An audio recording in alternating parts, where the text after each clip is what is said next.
Ah, this time I caught it. It was still muted. Good morning and welcome to Morning Brew. I hope everyone's having a good Sunday morning, afternoon, or evening so far. Let's see here. Mark Crow will try again. I hope the sound will be better today.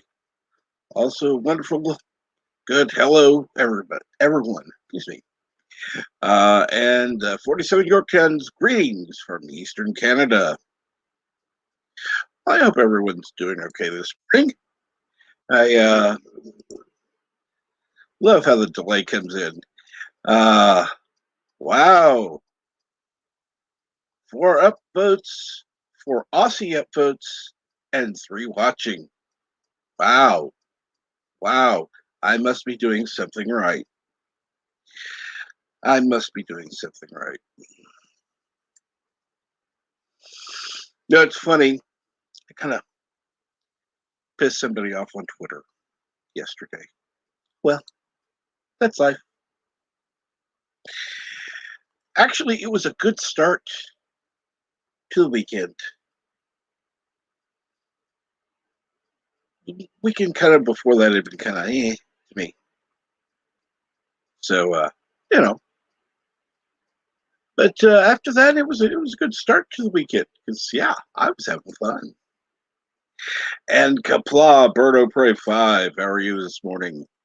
Hope you were able to sleep well. I know that there will be fewer people today because of, last night I wasn't awake for it.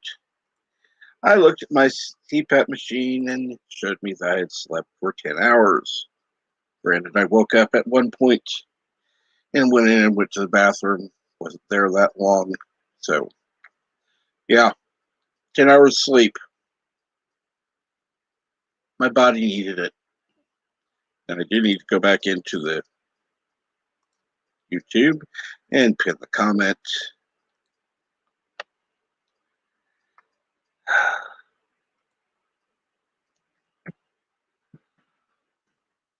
And let's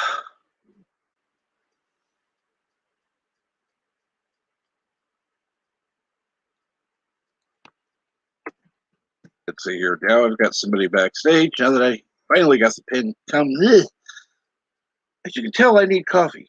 Now that I finally have the comment pinned. Hello world, it's Birdo Prey 5, Kapla. Oh man, I feel great. I slept so good. I'm glad you got to sleep too, Cat. I'll give you a reprieve on saying that if you'd like. What happened last night? I don't understand. What do you mean? Oh, Nerdgasm. Oh, because of Nerdgasm, there's going to be less people here? Correct. Hello, ladies and gentlemen. Oh, thank God, that sounds so much better. Kapla. God, that was weird. I have no idea what the problem was yesterday.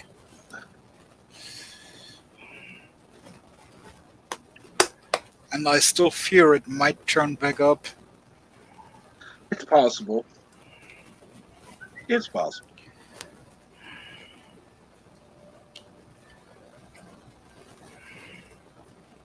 So we have a hurricane incoming, and I have a package out for delivery by the post office on a Sunday morning.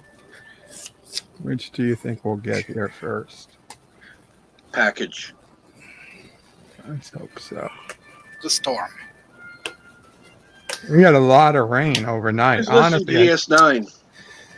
I thought. Sorry about that.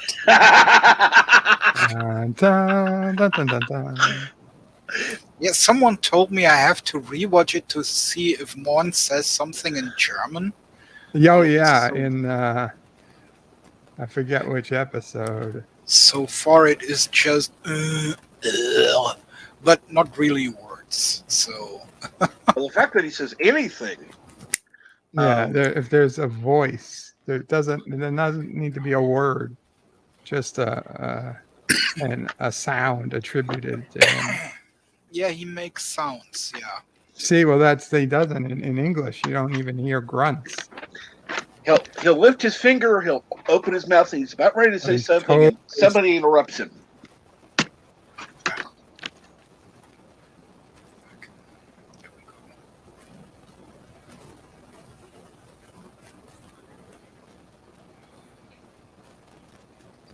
He says absolutely nothing in English.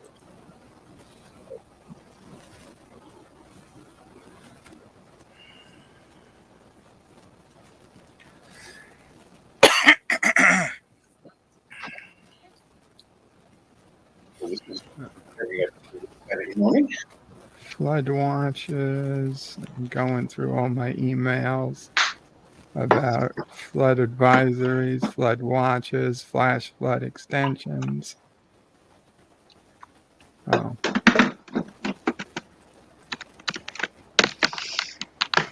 Really? Clogged toilet? Are people incapable of doing anything? Yes. Yes, they are. Hi, guys. I need someone to help me unclog my toilet. What? I tried plunging hot water and dish soap, but nothing is working. Yeah, stick your hand in and pull out whatever has been clogging the toilet. Put on a glove. Put it in the auger. Use an auger. A Call a snake, plumber. Yeah, a a snake. Yeah. plumber, a snake. Yeah, those are all.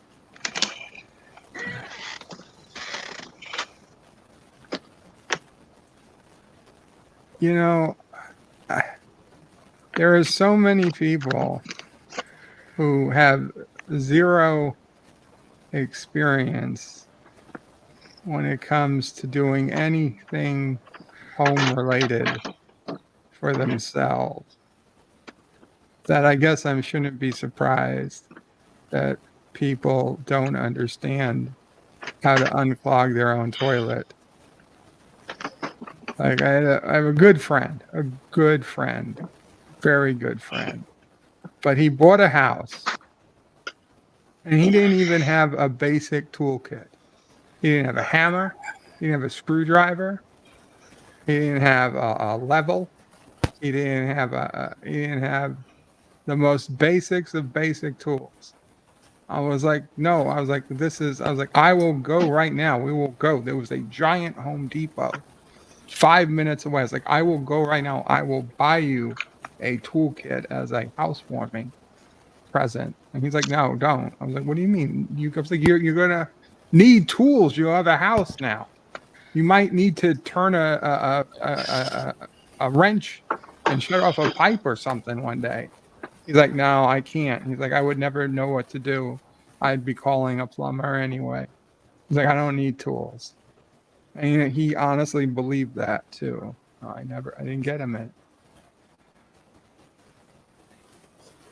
That's how he was going to live. And then I assume he made it because he's still living in that house, even after I ended up in the hospital, unable to help him with anything. Well, I don't know. And I doubt he became mechanically inclined over the years. So I I doubt guess it's possible. I just feel, holy shit, there's still so many fucking emails about weather advisories. I'm sorry. Well, I find it funny. People not knowing how to change a fucking switch plate. Yeah. I repainted my house. I don't know what to do with the plates that cover my outlet or my switch. At least they Get new didn't just ones. paint over it. Here in New York, people paint over those switch plates all the time. You get a house and it's like you can see every color the room used to be by taking off the switch plate. This used to be blue. Again, looks like bunch of Skittles that were just flattened. No, you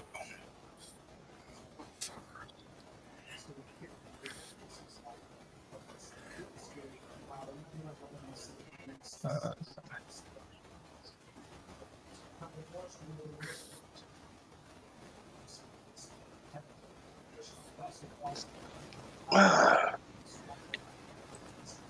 So, are you looking forward to Twilight Zone, assuming that the storms don't hit?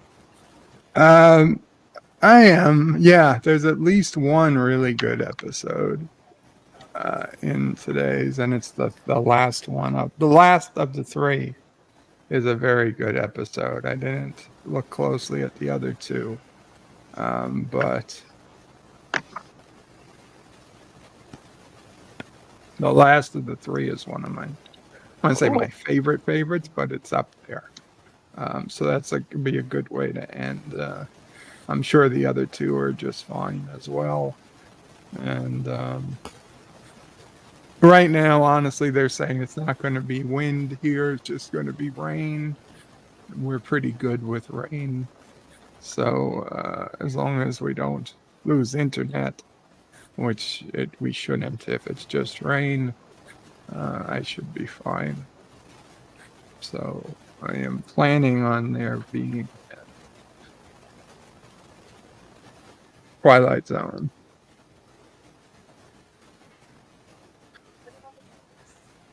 Oh man, needed that sleep. I don't know how good it was until I checked the CPAP machine, but it felt like it was pretty good. Mar, what are you playing these days?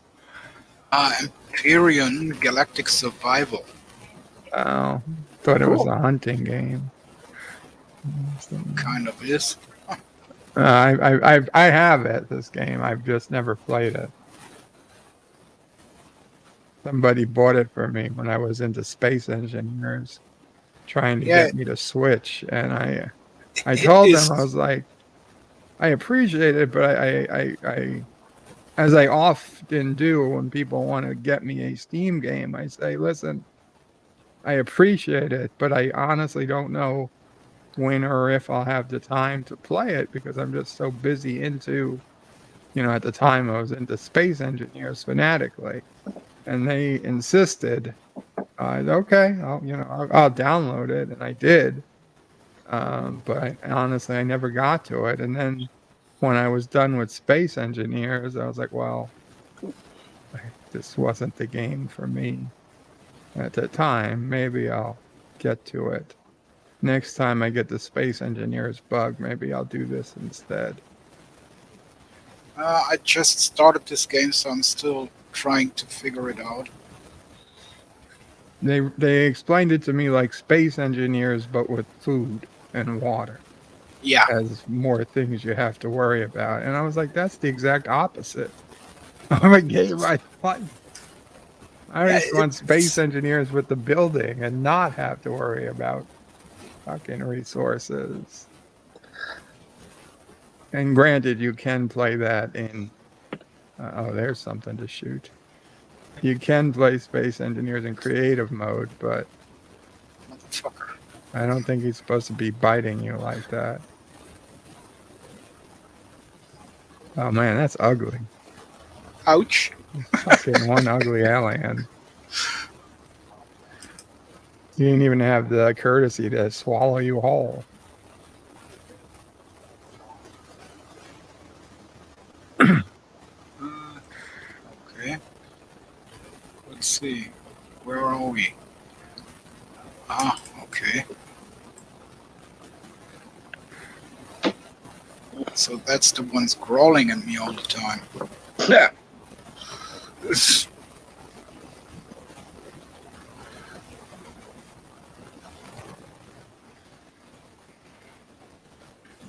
So, and unplunging a toilet shouldn't be that hard. At least not in the USA. I just say cherry bombs. Oh. That's for replacing a toilet. Oh, are they that strong?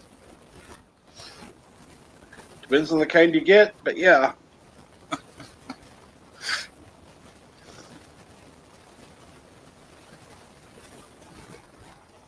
Didn't know that. You can't get them here in Germany.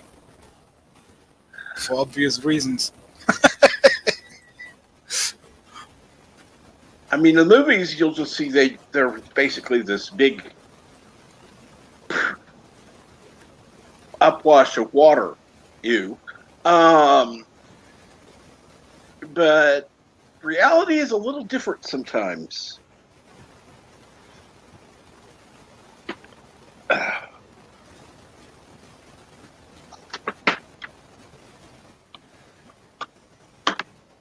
But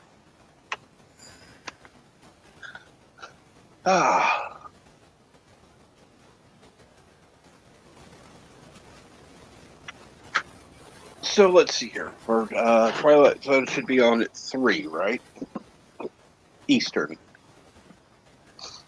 Sorry, I had some coughing going on. Yes, 3 p.m. Eastern is Twilight Zone. Depending on what goes on throughout the day, if there's some time off and nobody seems to be streaming, I might stream some Call of Duty on Bird of Prey 5X. Or if someone else is streaming, I might just come on their stream and play Call of Duty while I listen. Either way, I intend to play some Call of Duty today. Cool. I actually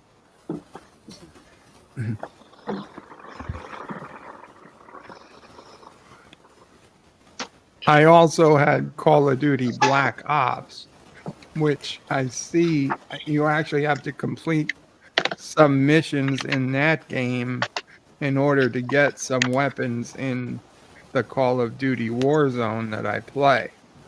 So I, for the first time, like right before I went to sleep yesterday, opened up Black Ops, which I've had this whole time but just never used. Mm-hmm. And oh man, it felt, for a game that's supposed to be from the same makers and whatever, it just felt so different.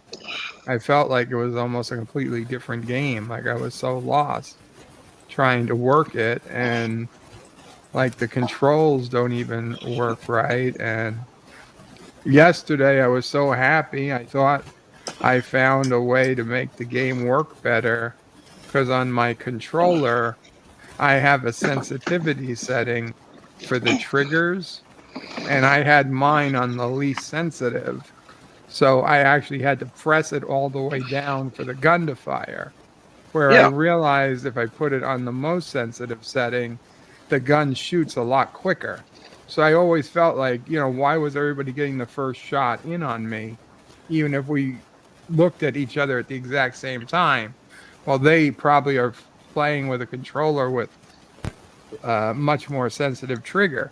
So I thought, oh, good, I'll even it out. And it did help.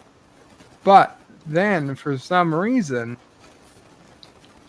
I noticed that, and maybe I've got to, I don't know what I have to do, but the trigger is also the accelerator when you're in a vehicle.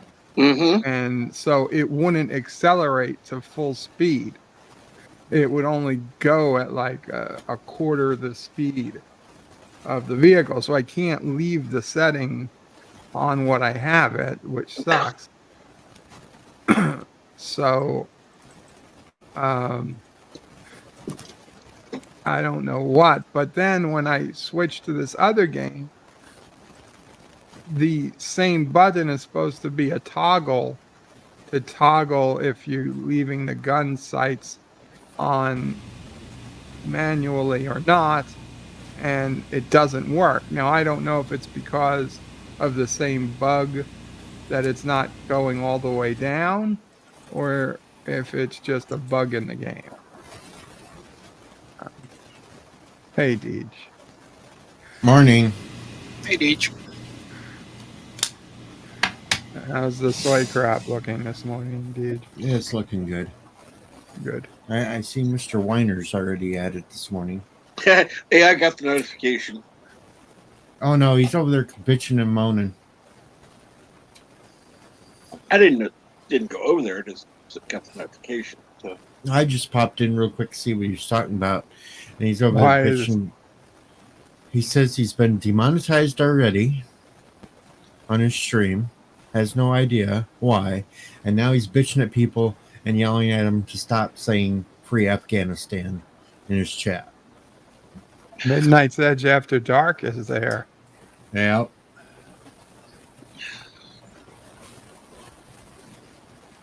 I gave him some shit before Captain came on this morning when he was streaming. He was streaming on Twitch. He was streaming Minecraft apparently for an hour and a half this morning before 7 a.m.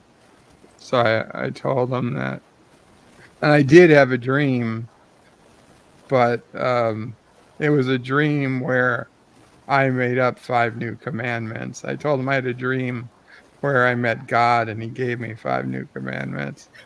And I granted, I only had one, but I made up the other 4 because he was curious. And at the last one, I said, "Thou shalt not have spice, preservative, or spice or preservative in thy username or password." Uh, and, and I said, "Further, this is the most important commandment of all." He couldn't deal with that one. I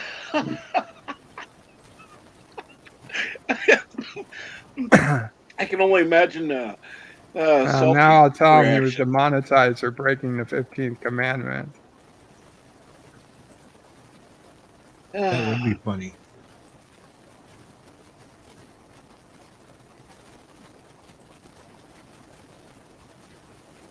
That would be funny. Oh, well. You were demonetized for breaking the 15th commandment. You were warned. Salty tracker.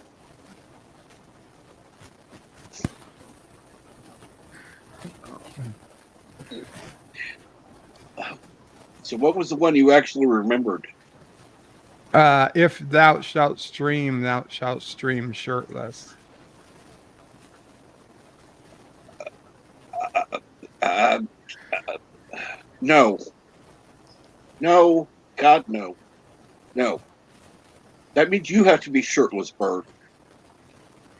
I know. Well, I usually am, but I just don't put the video on. So it just means I got to stop with the video. Doesn't mean I have to stop streaming. No. You have to appear on camera on the ones That you wasn't always... part of the commandments. If you're on a stream normally, yeah, you got to be... Yeah. You can't change the rules midstream. So for your Monday and Friday ones, yeah, you got to be on camera, shirtless. Oh. Everybody's doing it, I guess. I'll just start. Oh, God.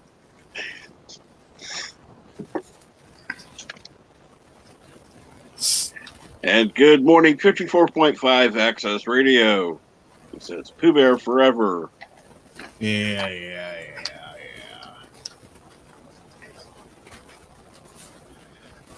And yes, Eastland Burkholder, good sleep is great.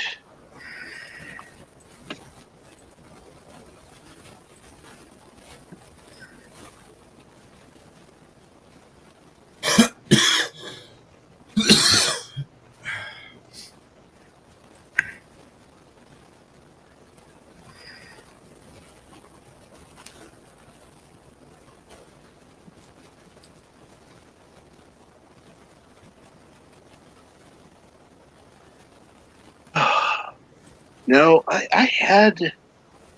I'll say this: I dreamt, but nothing memorable. It was kind of a peaceful, relaxing time, which is why I probably slept as much as I did.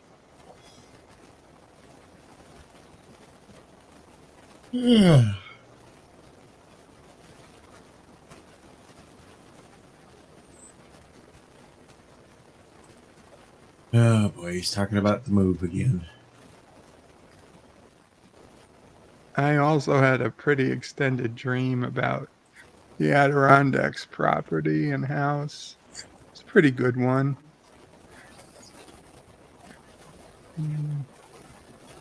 Pretty good dreams last night overall. No, no loving, but yeah, it was like on travel and whatnot. It was good. Always good to be walking and seeing places I liked. Damn it, most of that storm missed you, Bird.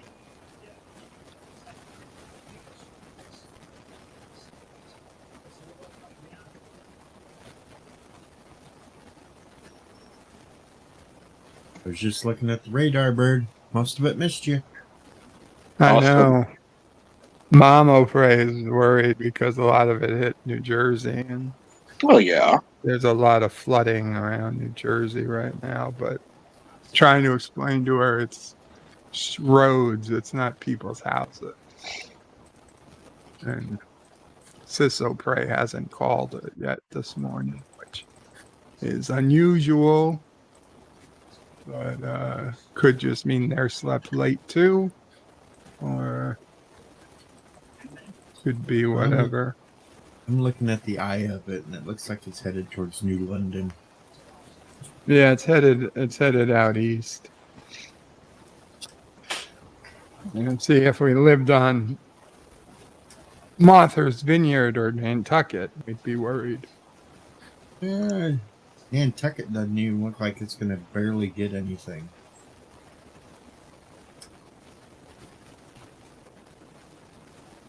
All west of there. Going to hit Connecticut. You're going to take out Vince McMahon. I'm worried about the Obama's new house. It's right on the water. I'm not. What would they do? Maybe it'll wash all them germs or viruses that are floating around from his party the other week.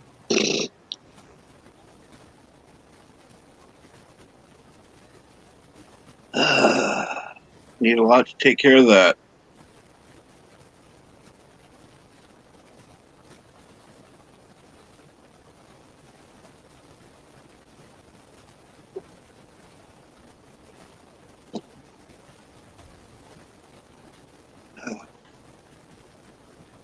Now, if we could only come up with a something that only politicians could catch. The news is showing all these cars who got stuck in the water because their ignitions flooded. What would happen if they were Teslas and their batteries got wet? I mean, would they short out? I don't know. That's a good question.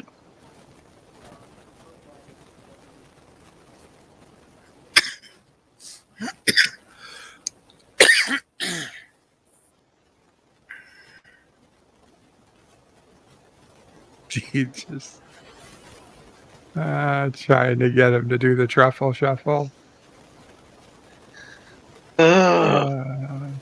Why? Well, he's not supposed to have a shirt on anyway, so it's a lot easier to truffle shuffle.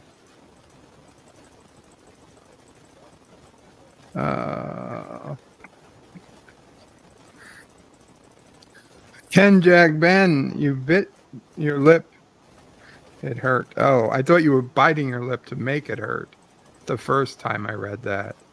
You know, when you bite your own lip or your own tongue, does it not make you the most angry you've ever been just for like a minute or two? Or is it just me? It's just I you. know why. I know absolutely why, but I assumed other people felt the same way. I'm starting to think it might only be me. You bite your tongue and you like get enraged so much. Is it just me? Apparently, just you. Wow. Mar, back me up here. I fear I can't. Son of a bitch. It's just you, It bird. gets me so angry because I realize I can't find a way to blame it on anyone else but me. It's never anyone else's fault when you bite your own tongue. You can always And it blame gets Sister me Prey. so angry. I can't even say, well, if so and so didn't do this, I wouldn't have done that. Yeah, you Can't can. place the blame anywhere else but solely on me and my own motor functions. No, you can always blame somebody else. And it makes me Exactly. angry. I could, but even I wouldn't believe it. I mean, Who I could cares just about say, that? well, you know, if the moon wasn't in orbit around the Earth, the No, gravity wouldn't have pulled my tongue to the left. no, no, no, But no, no. I don't believe that type Bert, of it bullshit. always depends on when it happens. Yes. When it is while speaking, you have to, or you can actually blame the one who invented the language. hmm Or you could blame the person you're talking to because that you got upset at them. No, Or I you could can't.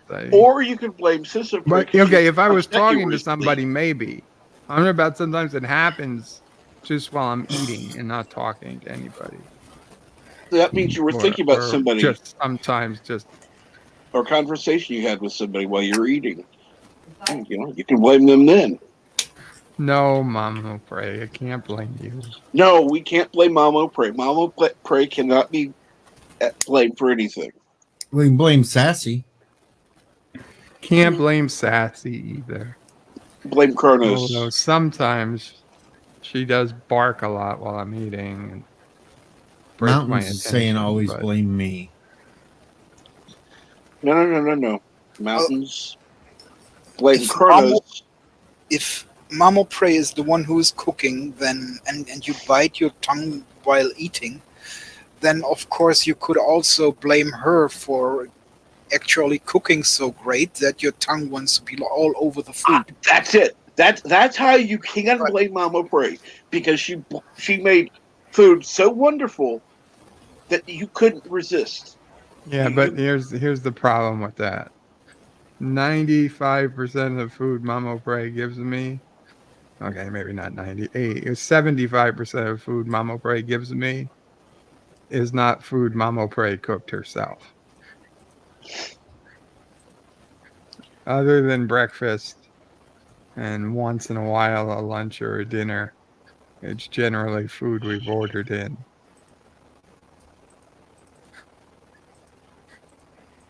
And okay? in preparation for the hurricane last night, we ordered in a lot of food just in case went the other way and we had problems getting food deliveries. Good idea. We weren't sure. Yeah, no, I'm telling you, they were started warning us all over that what? Oh, yeah, no, Mama Pray just doesn't have time to cook. And there's not that Mama Pray is against cooking. Is that she has so many things that nobody else can do that the one thing we can, have other people do is cook for us is one of the few things we get to take advantage of. And good morning, JPs. It's not that Mama Pray wouldn't cook if she had the time. Good morning, not Right. And we Ryan certainly are Johnson. not ordering gourmet dinners. And no, We we're not gonna order we're not gonna blame whatever the him. We don't want cheapest. him here. I mean, He's not least here yet. expensive, decent food is.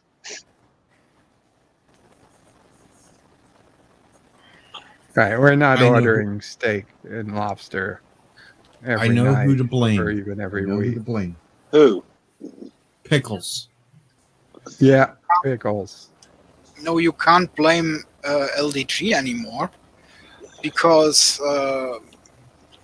well, Mountain Range he's Justin beat he's you to it.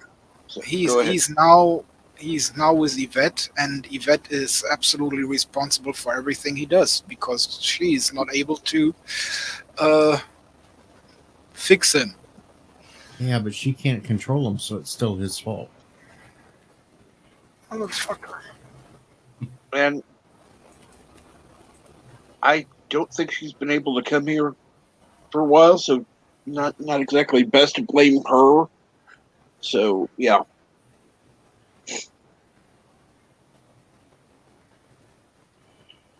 Not yet. Well, Hey, JP's, what's up? not much. Pepsi? Yep, just took a sip. Okay.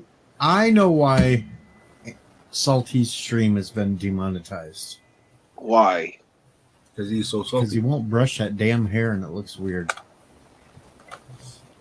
Now, is it me or The Who's offensive that? Who's that one guy? Daniel somebody or other. Who looks like Daniel's Hot Topic. No. He's a dude with long hair, similar to Salty, and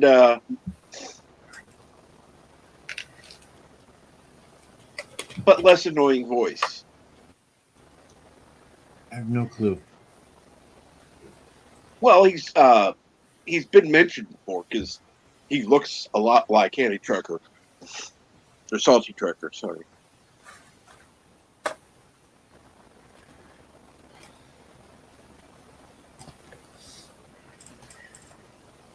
Like a famous celebrity? Or a YouTuber? YouTuber. No idea. Oh, that's Million Salty. He don't even know what Million is.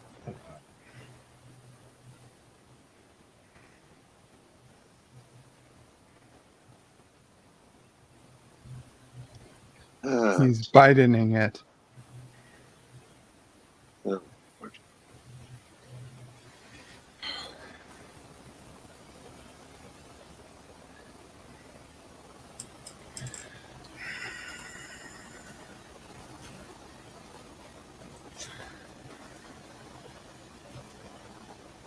Oh, I hope you don't move to Illinois. Why? Oh, not. Mountains of Elysium blames Michael Burnham. She should have known, did nothing, so it's her fault by virtue of her inaction. I can believe that. Sure.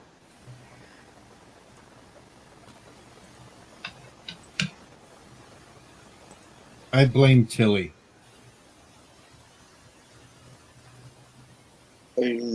Okay, why?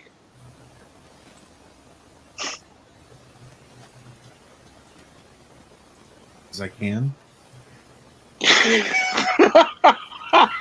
Okay. I thought maybe you'd have a reason. Real sound logic there. I don't have any reason behind what I do. I just do it.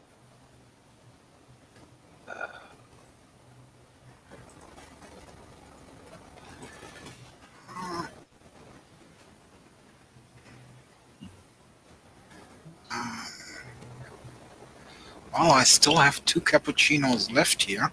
Ooh. That needs to be.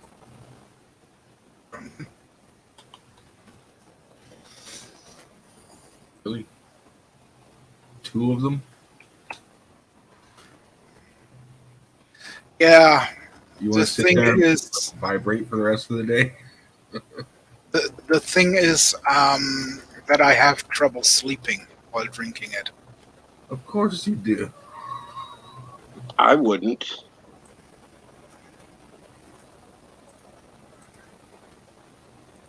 Yeah, the thing is, it's caffeine free. Still, there's gonna be a shit ton of sugar in it.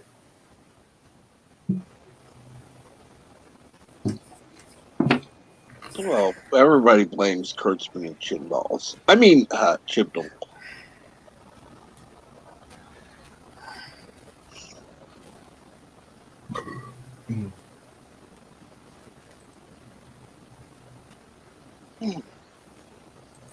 Stupid pharmacy. What now?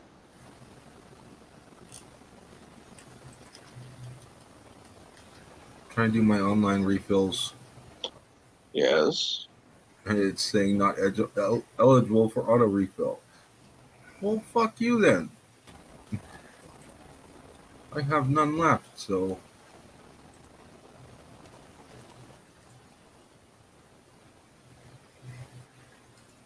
we have to call them and go in for an emergency pickup today. Douche nozzles.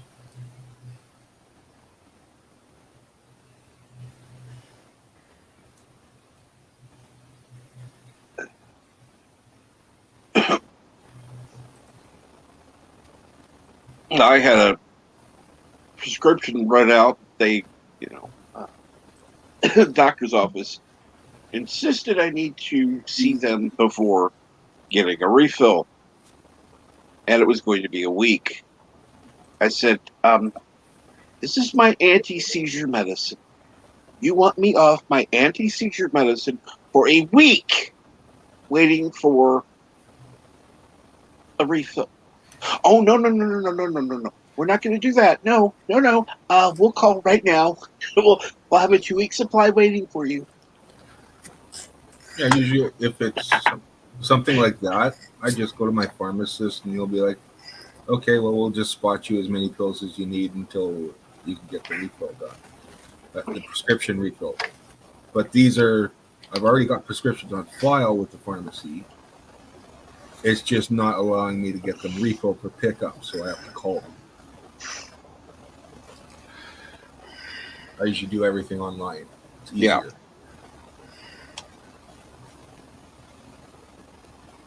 Well, I probably could with my pharmacy now that they, I still don't like it. But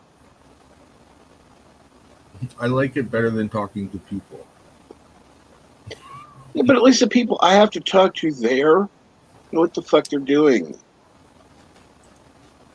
I don't mind talking to people if they actually know what the fuck they're doing. The only one I will actually talk to is usually the pharmacy owner. See, I like the pharmacist. The owner's kind of ditzy but nice. He's an old guy. In fact, they actually have him doing the deliveries to kind of get him out of the way. But he's the owner.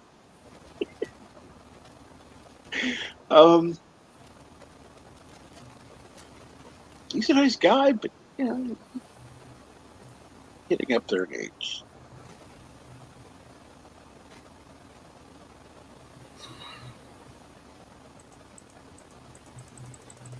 Damn it, I hate this program.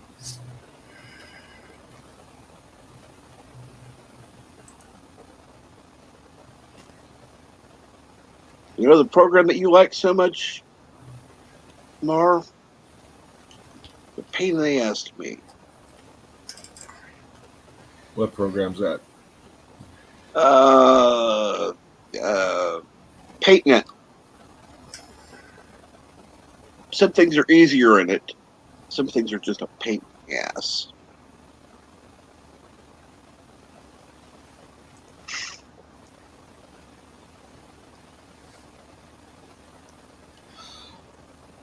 Well, I think that's the thing with everything you are new to and just starting with, that you need to get used to it to use it completely. But it does make it easier with doing a few things. So I just have to switch between this and another program, and I can complete everything. It's just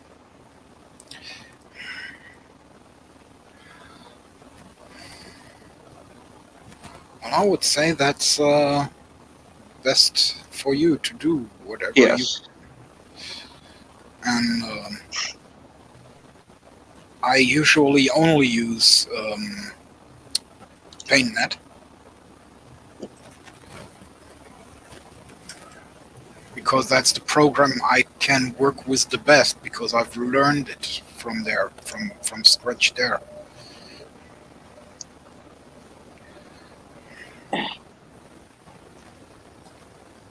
You know,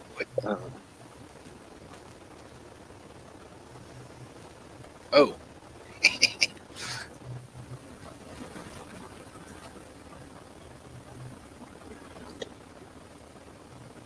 but I'm actually me share the thing. I'm still working on it, so it's kind of a work in progress. I'm going to be working this into the, and again, it's a work in progress. I'm having to change it. So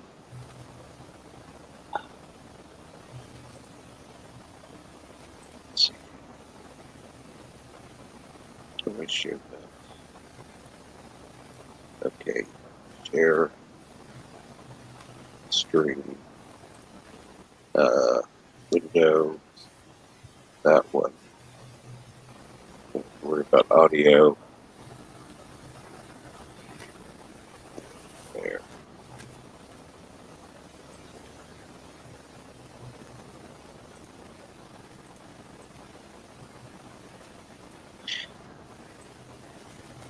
Hey, that's cool.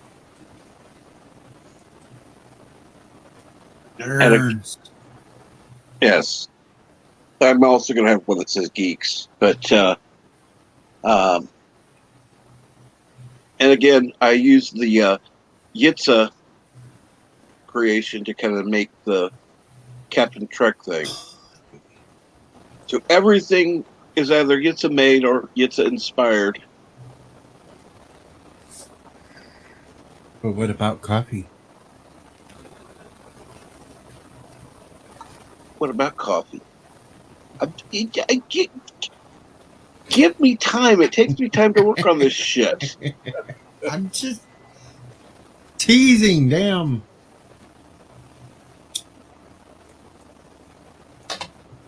I was giving you an opening to play that really annoying coffee video. Oh, okay. That's all. That's all I was doing was giving. Listen to me very carefully because I'm only going to say this once. Coffee. Black. Coffee. Black. While I've got your attention, there are... Coffee first. Well, this mentor would like another cup of coffee. I'm just gonna have to give up coffee. Want some coffee? If I'm not mistaken, that's your third cup this morning. Fourth, and on a day like today, it won't be my last. Coffee. The finest organic suspension ever devised. Commander, set a new course. There's coffee in that nebula. The end part, she looks like Howdy Doody in a damn Starfleet uniform.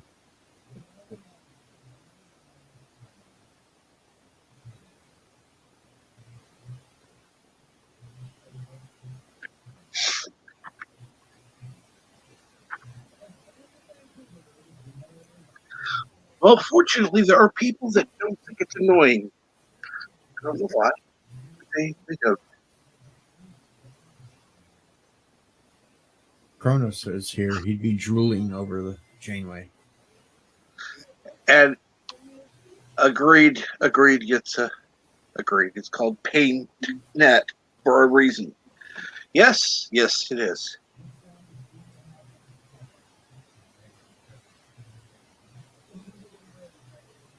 I still prefer Microsoft Paint or Paint 3D or whatever the fuck it's called.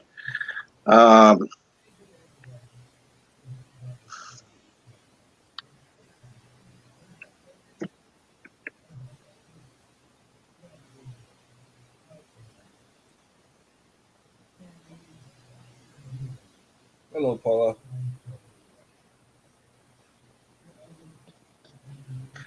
Good morning, Paula. How have you been? Been a while since I've been able to see you. I haven't been on what do you call it? Facebook.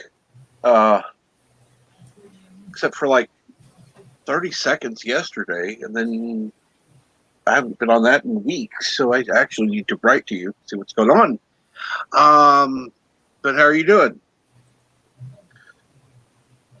From what I've been seeing on her Facebook posts, she's been doing a lot of cleaning lately.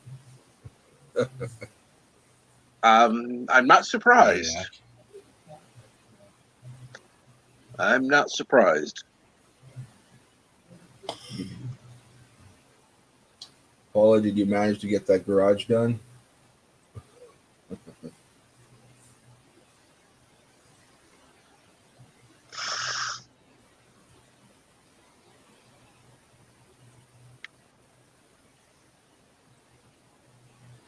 And come on. Damn it. I've got Paula backstage, but device not connected. So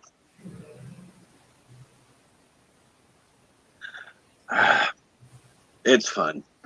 But at least she's back there. It's kind of like having Kronos backstage at this point.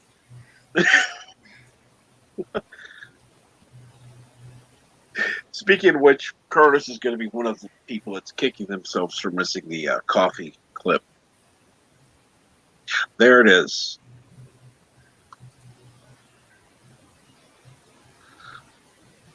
Good morning. Hello.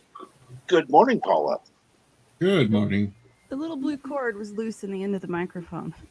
Yeah, that happens.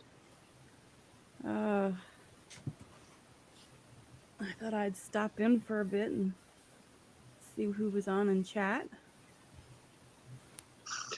Seems like Well, there was a late night thing, so a lot of people are just waking up. So normally there are a few more people in. But, yeah, hey, as long as they had fun, they enjoy themselves, I'm all for it. Mm-hmm. But yeah, you guys are right. I've been doing a ton of cleaning.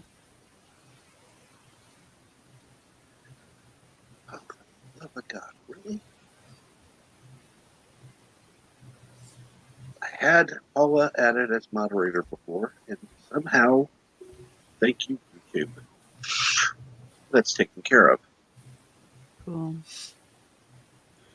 But yeah, I don't know how much of Richard portrayed in his videos, and he tried to keep the space where he filmed somewhat neat. Mm-hmm. But the parts off camera and out of the room. Let me put it this way. He was like me. He never threw anything away. Yeah. That much I knew. He Yeah. never had trash to bring up on trash day. So the rooms where his desk wasn't were piled 12 to 24 inches high of stuff. He would say they were cluttered. It wasn't clutter. As I'm pulling out, I'm getting near the end. Yesterday, I pulled up 6 totes of random crap that I basically shoveled off the floor and put in these totes. And it was napkins, fast food wrappers, ketchup packets, used silverware, used Q-tips, chewed bubble gum, wadded trash pieces, mixed in with CDs and model train parts and computer equipment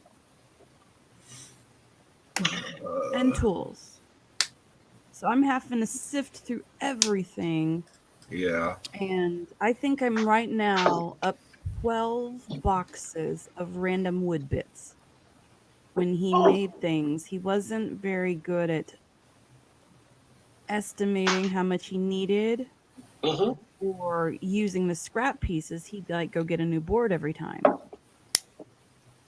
So I have 12 plus like paper size, like a 10 ream paper size boxes of wood scraps in my house. Wow. Okay, aside of the can't- napkins and the Q-tips and everything like that, that's something that I really bring out. But yeah, I also have a lot of stuff here that I still think about using for crafts that I'm on. Mhm. If I'm not too shaky to craft, I mean. Yeah, and he was the same way, except he didn't like put them in a box and store them aside. They just got thrown in a pile. Yep. And Same then here. he did woodworking on top of it. And everything downstairs is covered with a layer of drywall dust and sawdust. Yeah, I had a real interesting time last weekend. So you can imagine this. I'm not real used to using things like shop vacs. Right. You know, I'm learning how to use all these stupid tools as I go.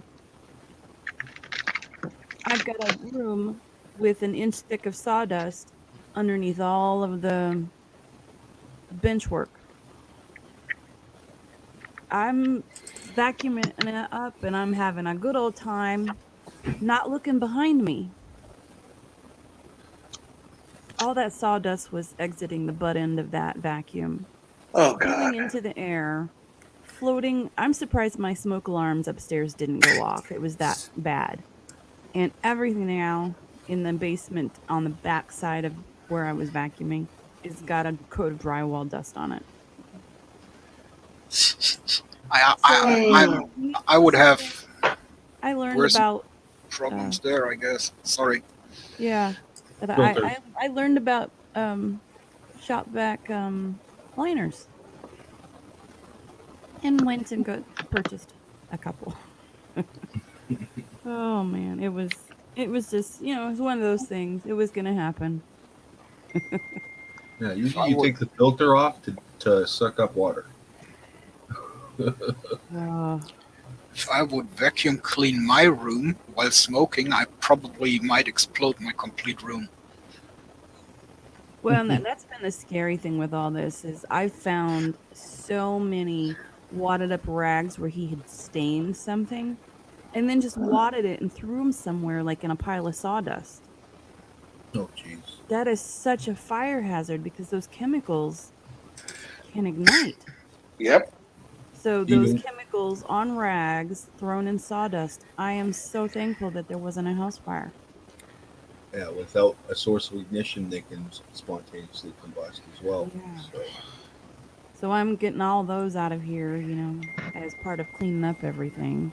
Definitely dodged a bullet there. Yeah, but it was such a fire hazard. But I'm on the tail end of cleaning up stuff. I think I've got 2 giant boxes of collapsed cardboard downstairs I've got to pull up. And I think I found about 6 computer carcasses. Wow. So I'm going to have to go through all of the computer parts I found and depersonalize the stuff and then take it to electronics recycling. Yeah. Oh, Well, it's easy. Any of the old hard drives, just get a drill. Oh yeah. And drill through it. But Richard has 10 or 12, I'm sure. oh, and the scary thing is I don't know what's on them. Is there something important on them? I don't even know.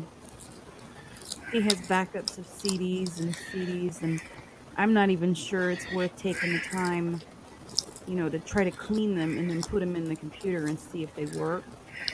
But, I don't know if I'll find like pictures on them and things that he had taken that I don't have copies of. I just don't know what I'll find. If you have somebody you know and trust who can do that, I'd say it's worth the time. Yeah. If you find a file marked Truffle Shuffle, just delete immediately.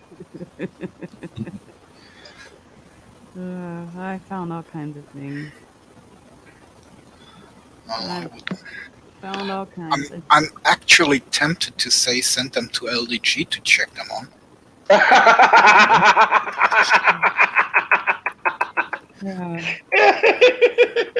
Oh, that's I don't think I would That's a even laugh. send them to him. It wouldn't. It wouldn't be fair to anybody else to have to clean the sawdust off of every CD and then try it.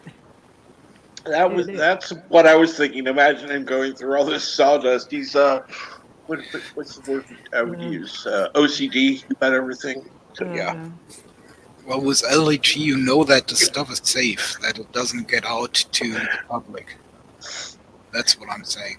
No, true. But I was thinking all that dirt and dust and grime would drive him crazy.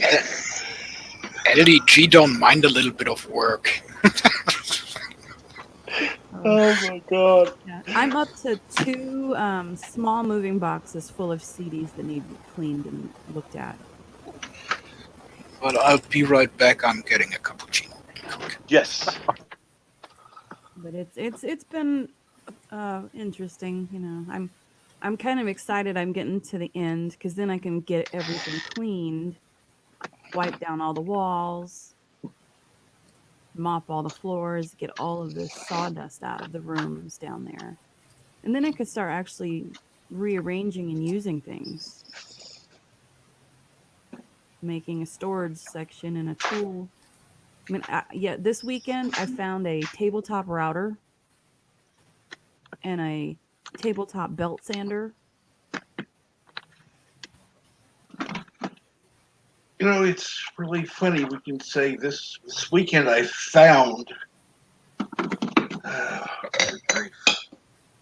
Well, last weekend I found a tool battery operated glue gun, like for his Ryobi Wow. tools. Yeah, but I've been having fun with that. And then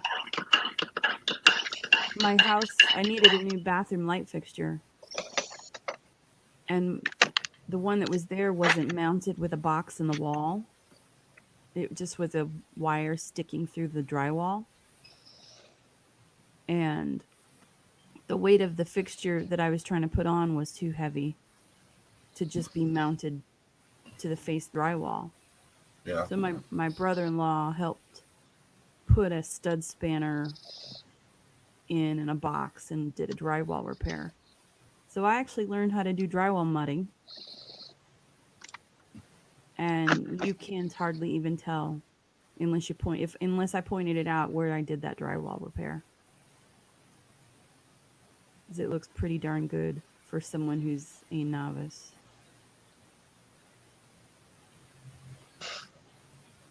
So you're less of a novice than you think you are at this point. Yeah. If you have to point it out, yeah. Yeah. I'm a crafty person, and you know, I'm not afraid to do that kind of stuff. But I got a new entry door to my garage to the outside, and I had to paint it because they just come primed. Right. So yesterday I painted my entry door and all the trim inside and out. I got paint all over myself, but I really wasn't too careful since it was the garage. I didn't care if it dripped.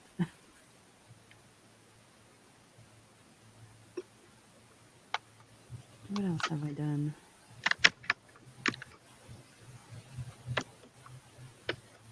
That's kind of it for house projects right now. Oh, well, no. I can now officially open and close my garage door with a button again. Oh, that's Cool. cool. Yay. I was having to open and close it manually because the garage door opener had crapped out. Yeah. And I've been working on the garage. I am really close to being able to park in the garage myself this winter. And That's I just good. need someone to come help me move some of his giant metal tool cabinets Mm-hmm. because I've got to put the refrigerator I've got to move it 90 degrees because right now it's on the back wall of the garage and my car is too long. So if I park in the garage, the nose of my car is up against the refrigerator, and the back of the car has maybe a total of 2 inches of play before the door. Wow. And I've got a Toyota Camry, so it's not a giant car, but No. it is a lot larger sedan. So I'm hoping to get my car in the garage before the winter.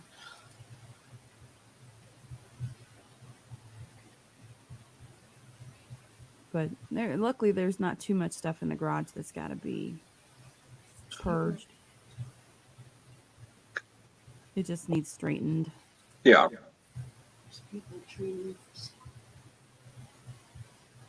But it's all stuff I've been working on because I forget if I've even posted it on Facebook, but my shoulder's been bothering me for a long time, even before I had my surgery, um, a year or more. Mhm. Well, I'm gonna have to have surgery on it, and it's coming up on the 31st. I did the whole let's do physical therapy to see if that's just a uh, a problem where I need to strengthen it or something. Right.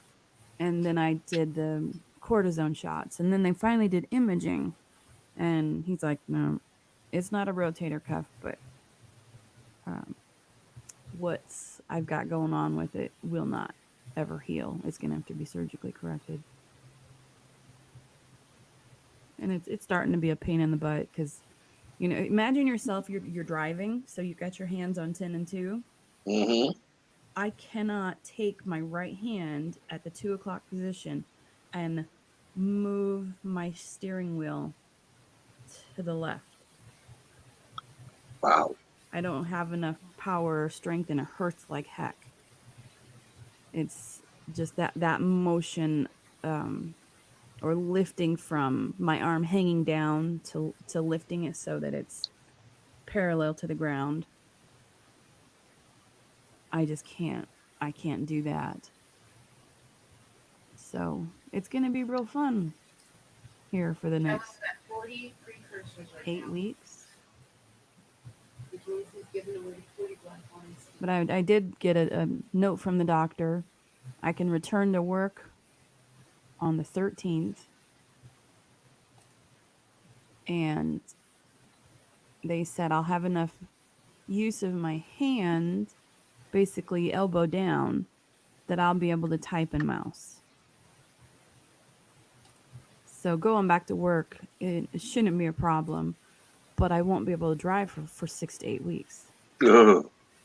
So that means I can't drive to work, so I'll have to work from home. Which, I'm not like heartbroken about, but it also means I'm going to be housebound. Unless I walk or find someone to bum a ride off of. That's not going to be fun. No. But I found, luckily, depending on when they start me on physical therapy, there's a physical therapy place 0.8 miles from my house that I could walk to. So I can just make physical therapy appointments after work hours. Hmm. And I'll just walk to the appointment. And then in like a little bit longer than that, there's a Meyer store. So I could walk to the Meyer store or the Meyer gas station if I needed anything from there. And I could walk to Dairy Queen. That's within a mile of the house. So there's places that I could go. I could walk to the Walmart. It's about 1.25 miles. So if I desperately needed something and couldn't find someone to take me, I could walk to go get it. Right. So I'm it's not too terrible. But I'm just worried about the things like dragging my laundry up and down the stairs and mowing the yard for that time period. But Luckily, my neighbor to the west of me, I actually caught him and talked to him the other day. He's got young kids, young, I mean, they're teenage age. Right. And um, he said, "Yeah, I heard about your husband. I didn't know for a long time because he must have been at work." And he's like, "Yeah, my kids told me, and I felt so bad." And he's like, "I was gonna have him mow your yard because it was needing it one day, and they dawdled so long that by the time they were ready to mow, I had already mowed the front yard. I had done it that day." And he's like, "I was so mad at them because they took their sweet time on my yard and didn't have, do your yard, and then you did it, and I wanted them to do it." So he volunteered his kids to mow when I had my surgery. So I thought that was nice Wow. because he's apparently got one of those That was very riding nice. mowers, Yeah. so they can just go back in the back and zip, zip, zip, and be done with it pretty quick. And my neighbor on the east also said he'd help mow or whatever. So they've all been pretty good with that. But Well, I'm glad for that. yeah, and I've met about 4 of them, and I've got their contact information. If I needed something from any of them, if I went and knocked on their door, they would help. So that's nice. Absolutely. And then so I don't have to worry about that kind of stuff. And then my mom's gonna take me to the surgery and drive me home, and then I've got several doctor appointments because of that. So she'll take me to those sorts of things. And my sister said she'd come over and hang out with me once in a while. Help me do a few things if I need, and she just has to be home before the kids get off the bus. Yeah. I'm just not looking forward to it. Because I'm right-handed. Mm-hmm. So that means everything that you know how to do with your right hand, you don't get to do with your right hand. Oh, thanks, you. I don't know. Yeah, those aren't turned. That's not enough. I think today my sister's coming over, so I don't know if we're gonna do anything manual labor. She's not come over. She used to come over every Saturday and usually does in the wintertime, but the summer they're so busy with the kids being out of school that she doesn't come over as much. Right. So this will be the first Saturday she's been able to come over all summer, really. And so I don't know if we're going to just enjoy ourselves and sit and chit chat, or if we're going to actually find a project to work on. Because Lord knows I have things that she could help with, just that moving a few things, I need a second person. Right. She would do that, but I kind of want to take a day off. Sometimes, yeah, taking that day off, I would take advantage of that. Mm-hmm. If there's one thing that needs to be done, I would may do that if it happens to come up. But otherwise, yeah, just take time with her. Relax. I might show her how much I've got clean. She'll be amazed. Oh, absolutely. Actually, if I do anything, the 2 things I would have her help me is move the metal cabinets in the garage. Mm-hmm. Because if I was she can thinking help about me, that. because I almost could do it myself. I just couldn't hold the dolly and hold the cabinet and get enough leverage to also flip it up so that it was on the dolly so that I could move it. I couldn't do all those things at the same time because they're just a little too big and a little too heavy. But with a second person, it would definitely be doable. Because if she helped me move those, then I could get the refrigerator moved, and then I could start rearranging my garage. But if we do anything, that's probably it. Because then that'll give me a project to work on all next week.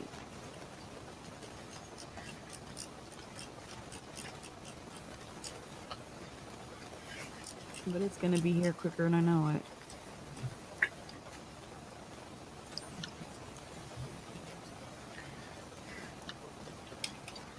I've been working on knitting a sweater.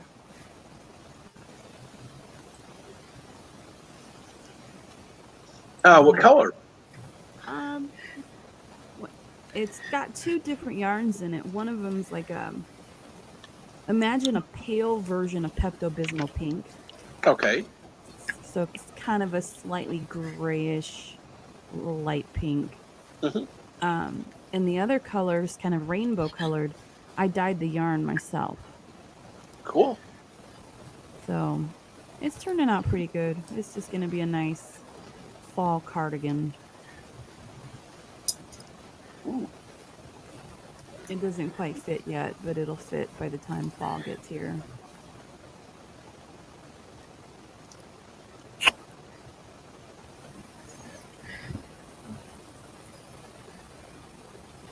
Oh, it sounds nice. Mm-hmm. Once I get all this sawdust knocked down, I need to finally get the computer I bought for Richard put together. But I really don't want to get into it when there's so much sawdust and stuff in the air. Oh no, yeah, I understand that. Everything in my upstairs is coated with a layer of sawdust. So once I'm done downstairs and get a majority of that, I need to do a deep cleaning in the whole house and wipe everything down and wipe the walls, and then I'll be ready to put his computer together. Well, yeah, once you get all that sawdust out, then you're going to have to call some duct cleaners come in and make sure they clean out all the ducts. Yeah. Yeah, otherwise it'll be, hey, there's more. Yes, first time you turn on the heat. Yeah. That's a good point, because I can guarantee it needs it. I've never had them clean since we've lived here, and we've been here almost 8 years now. So it's time.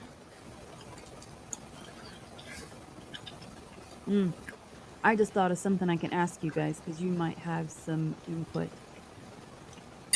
So, I need to have my deck repaired. Mm-hmm. My deck is approximately, without going out there and actually measuring it, I think it's about 12 by 24. Maybe even 16 by 24. So it's pretty big. 3/4 of the horizontal boards need replaced. So I counted the rotten ones last night, and I'm going to need almost 50 horizontal boards replaced. Plus, the stairs need shored up. All the horizontal wood's rotten. And then one of the railings, the horizontals on the railing is rotten. So the top of the railing has to be replaced, and then the spindles have to be reapplied. So I also have ginormous bushes that have overtaken 2 of the sides of the deck that have to come out.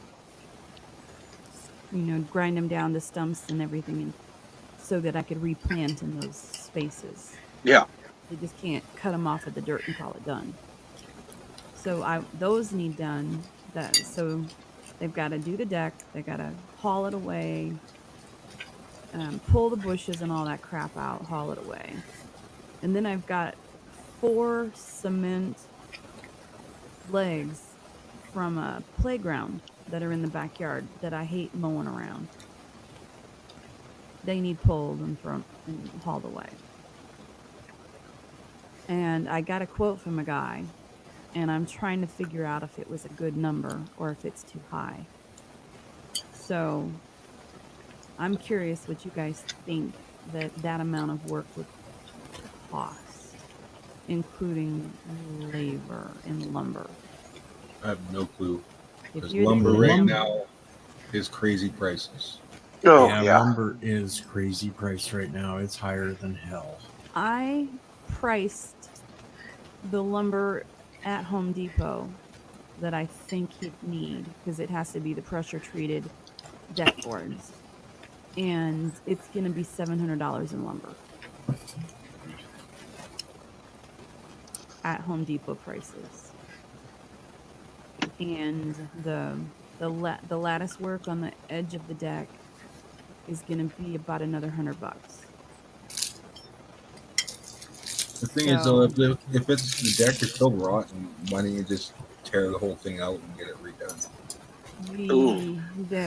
the posts and everything are all good, and it's just the horizontals. The deck is on the north side of the house, and it stays so wet because it doesn't get enough sun. I mean, I could have the whole thing pulled, but then that would be even more, I'm sure. Oh, yeah. You know, I'm trying to control the cost, but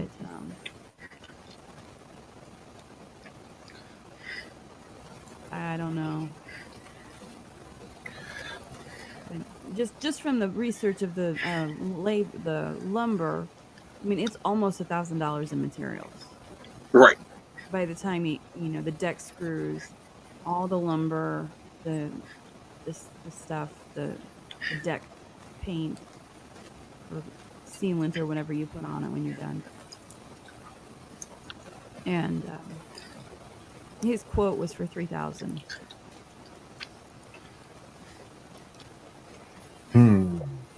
And I know that includes the Holloway, and the going rate for Holloway in our area plus the dump charge is like $400 to $500.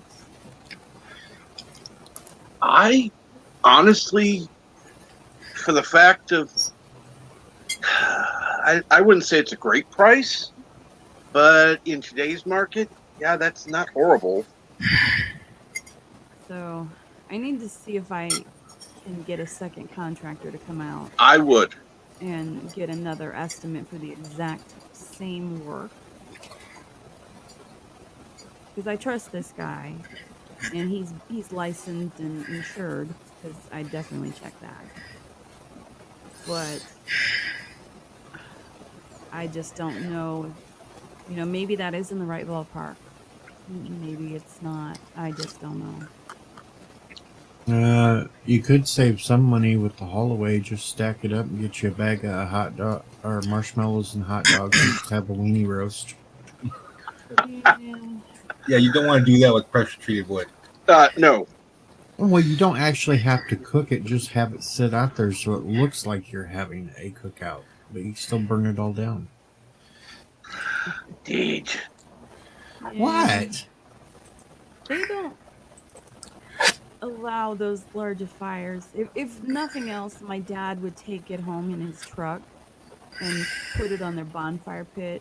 My parents live in the middle of nowhere on a farm and have been known to have bonfires that were 20 feet across and as tall as the tall trees in the yard. And that's typical farm bonfires, though. So he usually has to wait till the crops are down in the field that's next to him. But once those crops are down, he'll have usually a really good bonfire in the fall. And, if I just had the wood piled up and then he took it, that would save the dump fee. But he won't take the concrete post. Those aren't going to burn. Those have to be dumped. Yeah. I mean, if I needed to limit the cost of the project, I would tell him to remove the concrete post from the job right now. I'll just live with it and have my dad haul away the wood.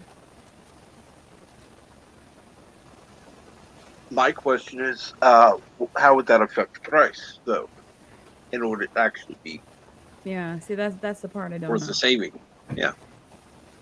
Yeah. Because I don't know how much of that is the removal and haul away of those posts. Or the haul away and disposal of the truckload of debris. I don't know. Well, you could always ask for a breakdown of each thing. That way you know exactly what the cost is for each thing, including the hallway cost for each. Yeah. Yeah. And I might ask him for that. Just because if it does make sense, if I could save $1,000 by not having those posts pulled, I'll mow around those posts for $1,000. Yeah. If that's that much of that project, then I'll just live with them for now.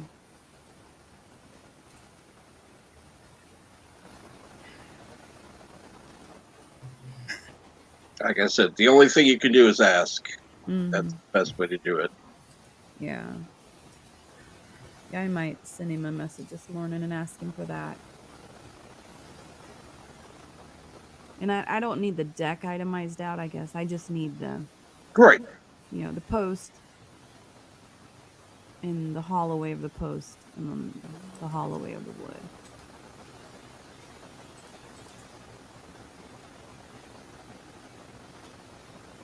Because honestly,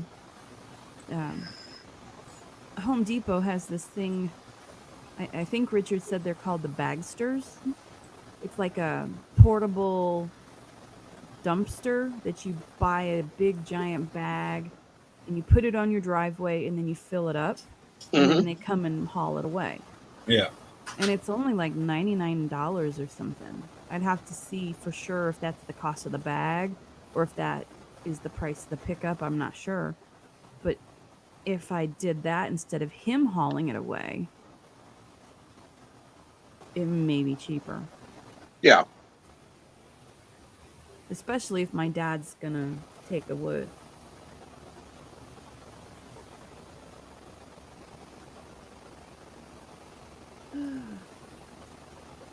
But it's something I'd like to get done before the fall is over. Yeah. So come spring, I can just have a deck that's safe to walk on. Yeah, definitely. Because right now it's really not safe to walk on. You got to know where you're stepping so you don't step through it. If it wasn't so bad, I'd say it can wait. But it really needs it. Although I did get a somewhat positive thing on Friday. Cool. We had a giant hailstorm come through last month. And I normally don't entertain the guys that come around trying to sell me lawn service and stuff. Right. But these guys were roof inspectors for a company. And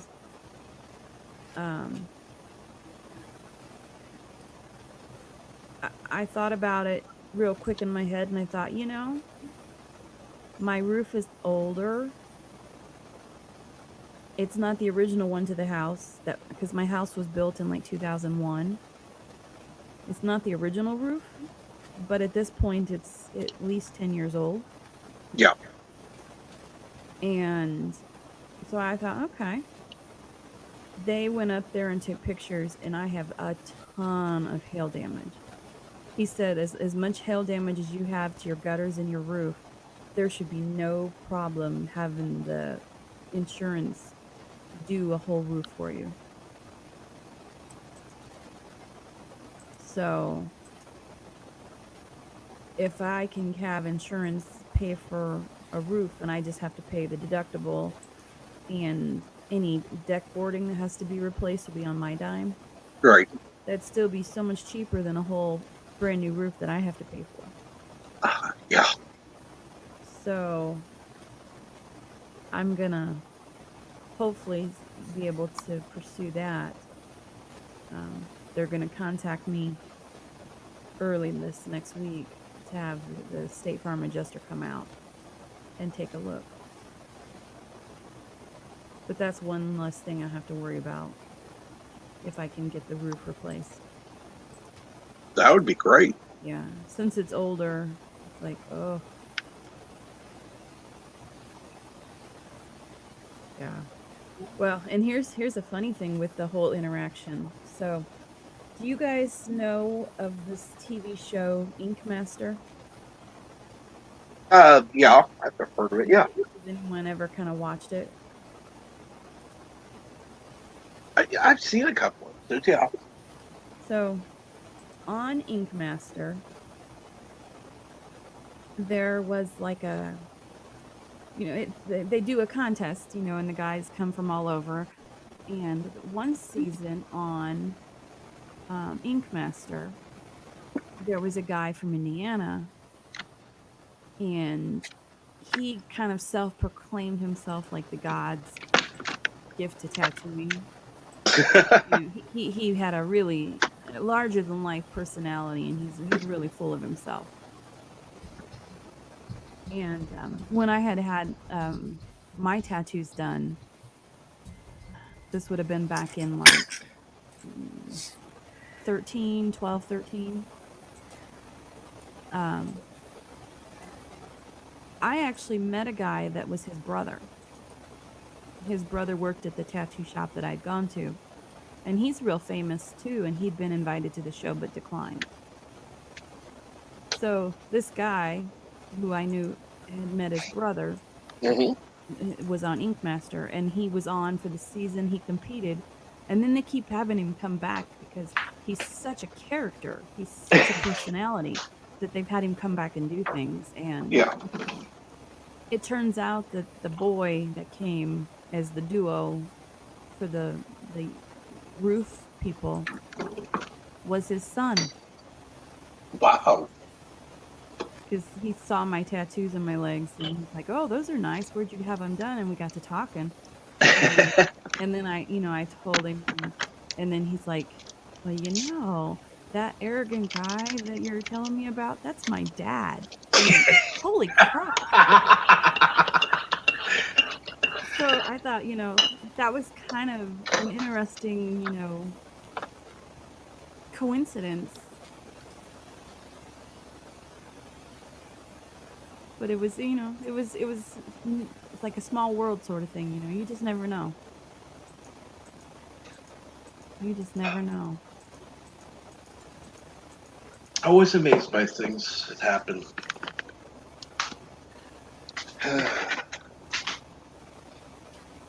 Now I want to go get more tattoos, but it's definitely got to wait. That ain't happening anytime soon. Okay, let's talk Green World. What would you get? What would you get? Well, all of mine so far are Star Wars tattoos. But that shouldn't probably come too much of a surprise. So they would all be additional Star Wars tattoos.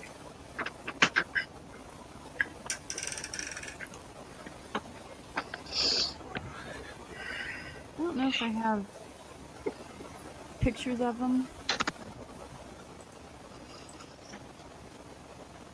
One of them's like a Day of the Dead Yoda. Oh, really? And I'm trying to think where they'd be.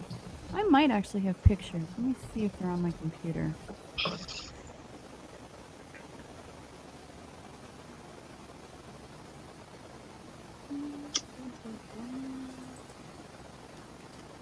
just never know where it puts them. I set up my phone to sync to my iCloud, and it backs up to my hard drive, so that in case something happens, I have all my pictures.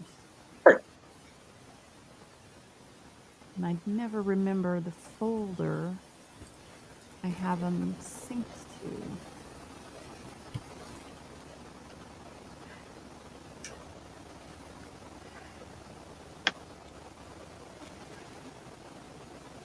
And I usually, when I'm looking for them, then can't find them. Oh,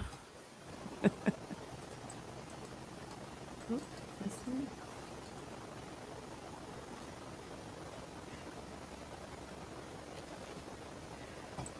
Let's see.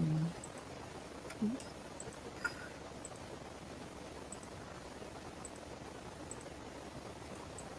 Take care, Deej. See you later, Deej.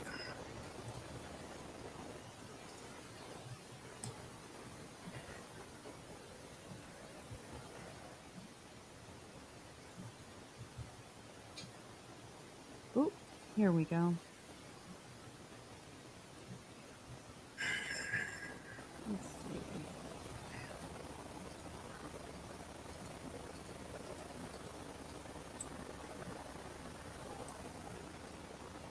How do I do this?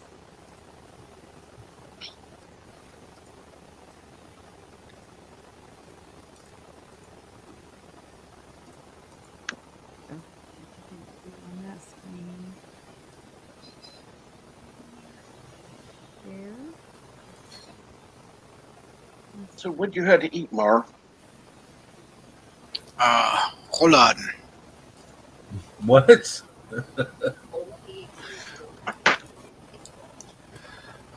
Is there a translation for that? I don't know.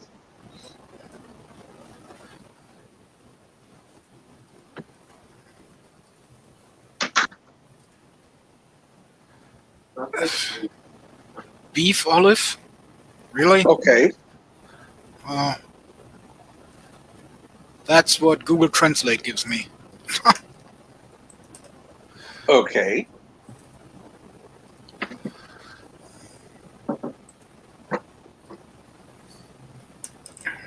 With potatoes and peas.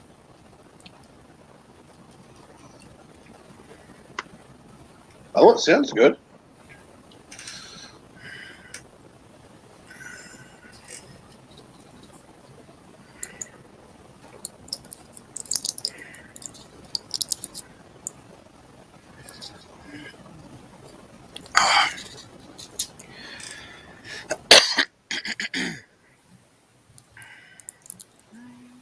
I found them. Cool. So I gotta figure out how to share them.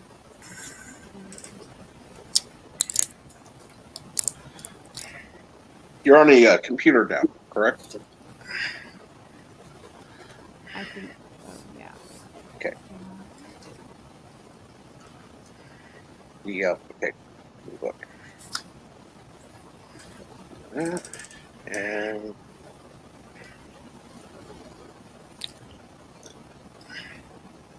the screen. Okay. So can you see that first picture? Ooh, I like that one. So that is the concept art that was done by Ralph McQuarrie for Star Wars. And I have that as a tattoo on my left leg. Wow. It goes from basically ankle to knee. So it's not tiny. No, That's the not at all. And I can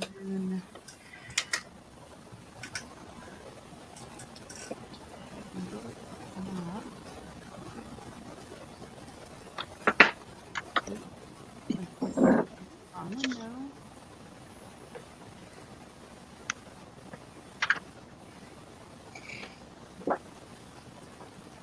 So that is my Yoda. Cool. I like that. He's got some mandalas and it's really colorful. I've had people say that have seen it recently that since it's almost 13 years old at this point, Mm-hmm. it's still really vibrant on the color. But that one, I mean, you can kind of see it's on my leg and it goes from just above my ankle to basically just below my knee. Wow. And it's on my right that one. And then the third one.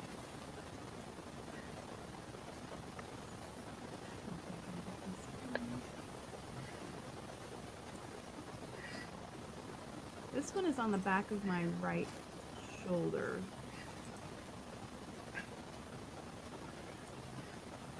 Cool. And I like that. I think it's just adorable. It's got the Yoda and the Ewok and the baby, the Gizmo. I found that as some art too. And then that's the rendering he did. I think it's adorable. Oh, absolutely. So those are the ones I have. And that one's probably 6x6.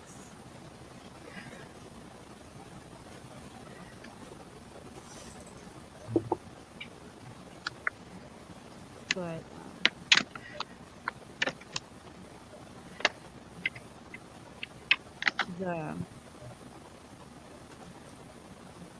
the ones that I'm thinking of, so you know the classic scene in A New Hope where Leia is leaning over to R2-D2 when she's doing the recording to Right. Luke.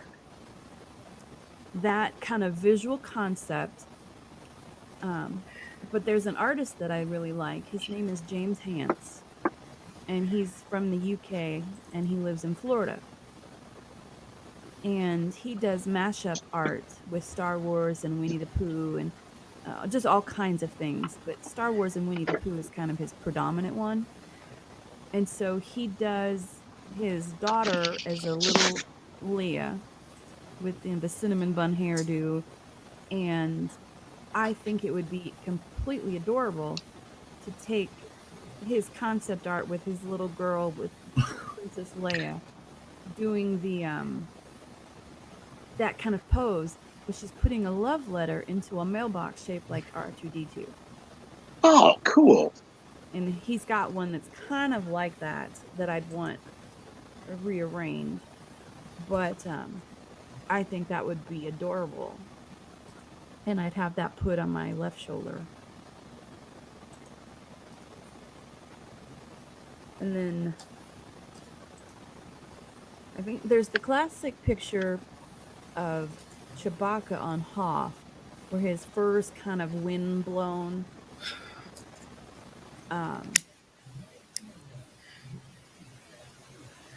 I've always liked Chewbacca, so I keep thinking that would be a good companion piece to the other one with the Tauntaun on Luke, because that's on Hoth as well.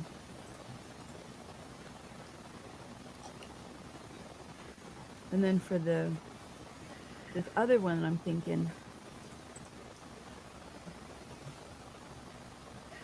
it almost sounds ridiculous, but R2-D2 as a pirate. Ooh, I like that. And kind of done in the same kind of colorful style that the Yoda was done in. Because I found a clip art somewhere that was fun. That is R2-D2 wearing a pirate hat and has one peg leg. It's just hilarious. But then done in the style that my Yoda's done in, that would, then they would kind of match together. And I think that'd be really fun. That would be cool. Definitely. So I've definitely got ideas. But at this point, they're going to have to stay ideas. Yeah. It'll give you time to perfect what you want. Mm-hmm. Yeah. And, as I've found, there's so much more out there in terms of art. I can probably, find all kinds of things that I want this, and I want this, and I want this. But, for right now, it's going to have to be relegated to my left shoulder and my bare spots on my lower legs. Right. Because I don't know that I'm going to want any on my arms. Just because being in the computer profession, I know it's more socially acceptable now than it ever has been, but I have to make sure that I don't do something stupid that would affect my employment. Oh yeah, agreed.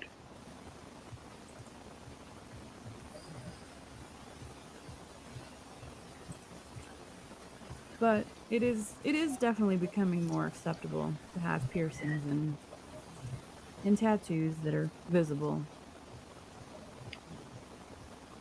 I mean, most people don't even realize I have any.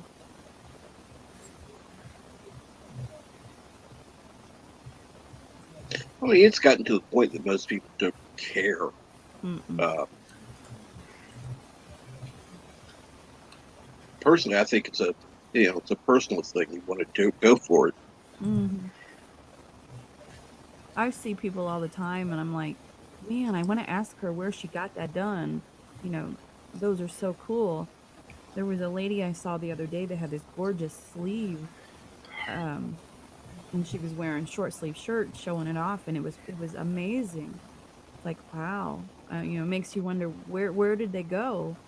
Because if you're searching to find someone to do good quality work, you want to go where you've seen the work from them and it's Yeah. good. You don't want to just be, I'm going to walk in random place and pick something out of a catalog type person. Yeah, the place I went to, um, the guy that did mine um, loves Star Wars, and I was able to see his portfolio of all of his Star Wars tattoos, and they're amazing.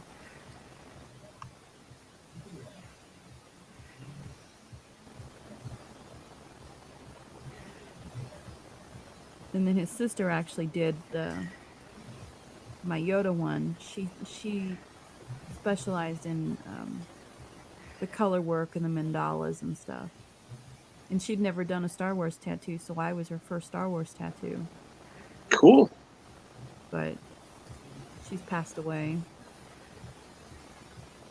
So there's another lady at the shop that also does mandalas. And if I have anyone touch it up, I'd probably have her do it. Because I've seen her work too.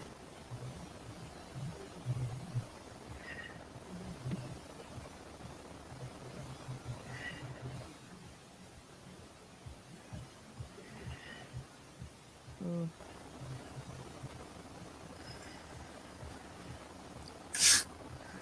In case you guys are ever wondering, it's Yes. interesting in the house to dehydrate jalapenos because my house smells like jalapenos. When it's not quite a good thing, I'm glad it's not any stronger than it is because it's putting in the smells in the air. Like if you take a big whiff of like some jalapeno salsa or something, that smell will burn your nostrils because it's just so powerful. So the whole house right now smells like jalapeno peppers. Oh, that would smell good. Yeah. Well, I'm doing an experiment. My sister grew poblanos and jalapenos in her garden. Hmm. So I right now have a tray. My dehydrator has 3 trays. One of them is poblanos. One of them's jalapenos. And then I was at the farmer's market yesterday and they had chipotle peppers.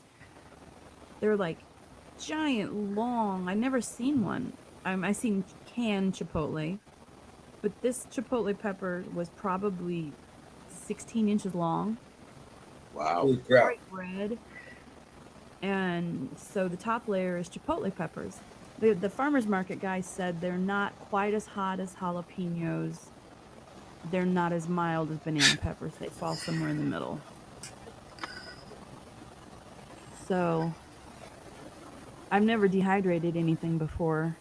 So once these are done, it'll be interesting to see how it works. Because my sister and I are thinking we could blitz the dehydrated peppers in the blender to kind of crumb them up, Mm-hmm. and then we can use it as a sprinkle. Put them in a shaker and sprinkle them on when we're cooking. Right.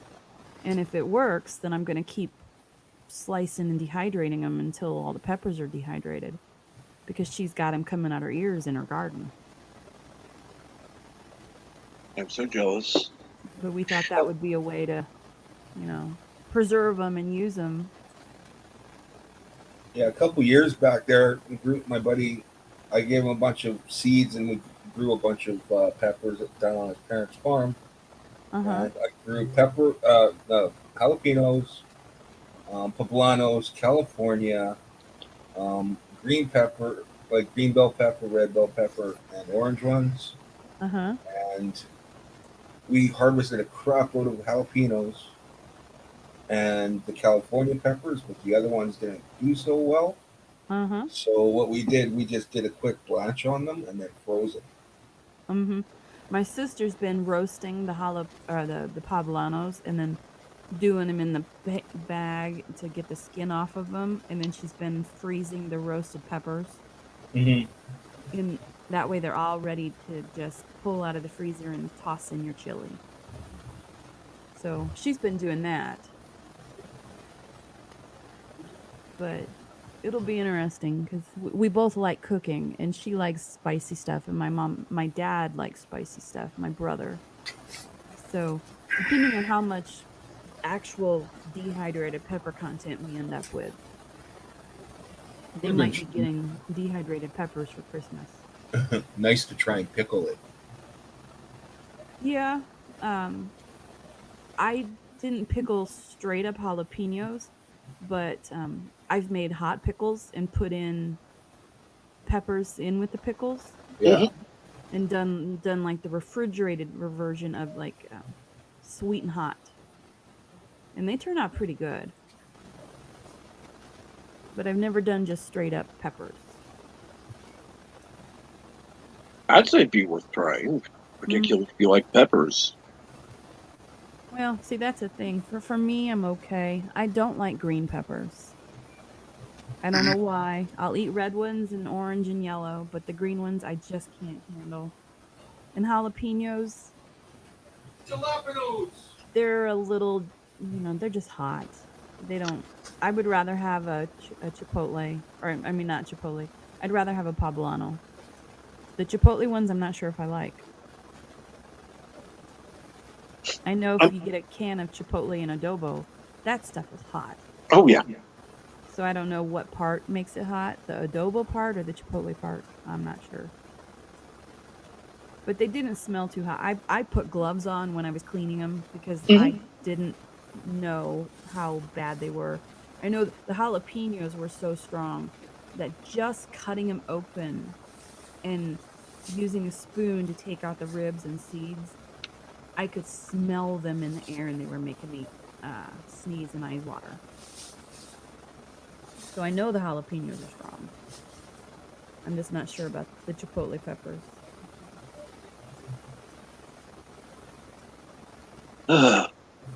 I still Go ahead. I still love how I have a friend who loves to.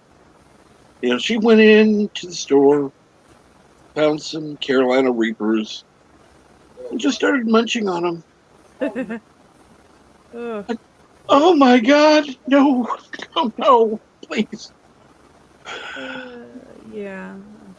I accidentally bought some habaneros before I knew what habanero peppers were, and put them in chili. That was an experience. But yeah, I'm not real big on hot for hot's sake. I'd rather it be flavorful. Right.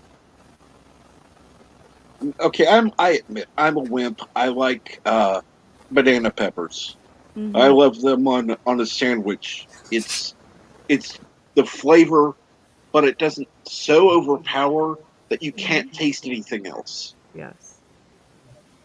Absolutely. Banana peppers on a hot dog. Oh, shut up. And yes, that's wonderful. Yeah. So depending on how this dehydrating thing goes, I might try to dehydrate some onions to put in the blend of peppers. I don't know what else I would dehydrate. Cilantro? That would be interesting.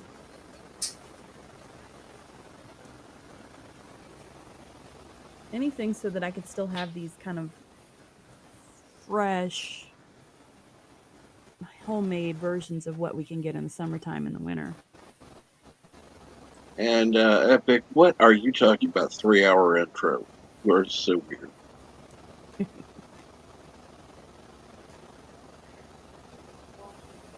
And by the way, good morning. How are you?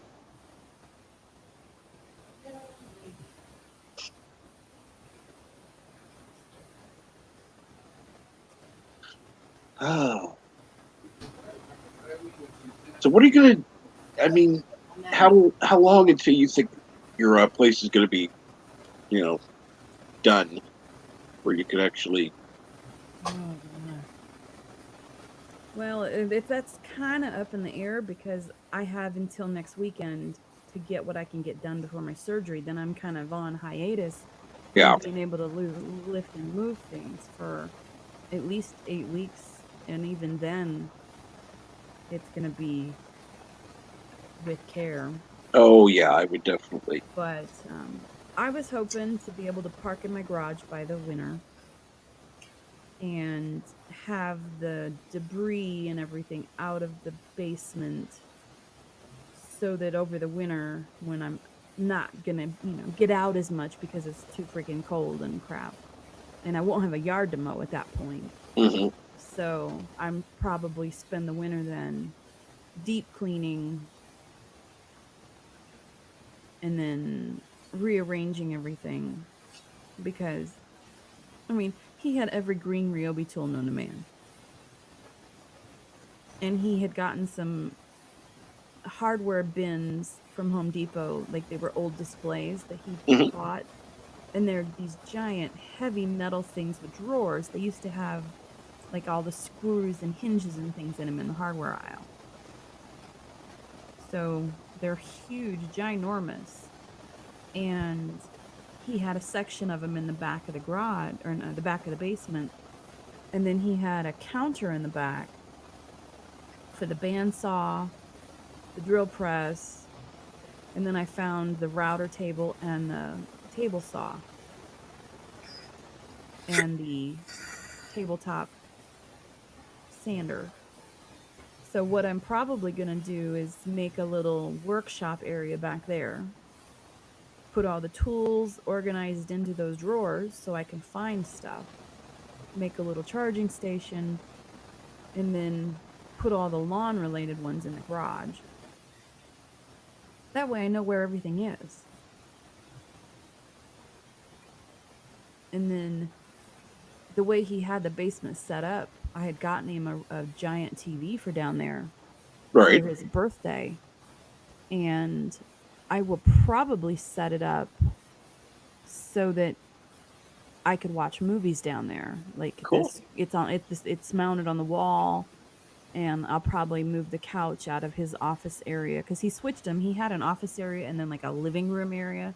Yeah. And he switched them because with YouTube he wanted more desk space to have the film, and so I'm probably gonna switch them back and put the couch and the recliner, make a little living room area because it's funner to watch a nice movie in the dark. Yes, definitely. It's like a movie theater then. So I'm probably get it set up for that, and that's also where he's got a big giant built-in cabinet for his stereo equipment that's still all wired in, I think. And so I just got to get it all clean and figure out how to operate it all. Because who knows in the spaghetti mess of cords what everything actually does. But once I figure that out, then I can play records down there, watch movies, and then I'll have his computer office stuff moved into the smaller area and make it an office to use. I could use it as a secondary office. I could start working from down there and make my upstairs office my entertainment office. Wow, sounds nice. So if I can get that and then have a storage room / workshop, and I probably will only repaint things that just didn't get painted or that need touched up, but I've got all the paint left over from when he did it the first time. So I'm not going to really change the colors or anything. Everything is just 3-tone gray. I forget if one of them is black or if it's a really dark gunmetal gray. But it's all the trim work was a dark gunmetal gray, navy black. The stairs were the black gray. And then the lower half of the walls is a medium gray, and the top part of the walls was a lighter gray. So I'll probably keep that same coloring concept just because it's easy. You know, you could decorate with any color, not that it's going to need a lot of decorating. Right.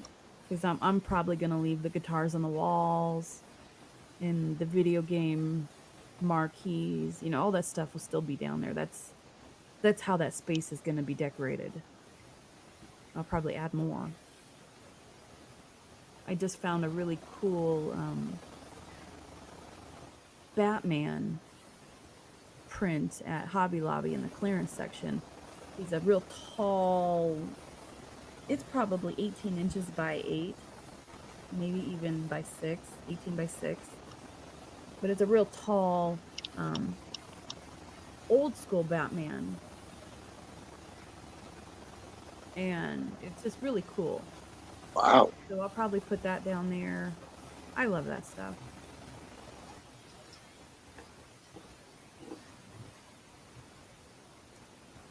That sounds amazing.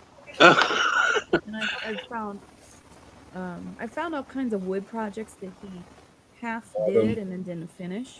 Right. Right And side of the bitch. one of them was, I don't know if he ever showed, but he had made a train station sign with his last name Simpson in it. Right. And Okay. he carved it out he hand carved most of it out, painted it and everything. Well, I found a second one downstairs that was 90% carved. Wow. And so I'm like, I'm going to have to figure out how to finish it. It's so cool that, it'd be nice to finish that.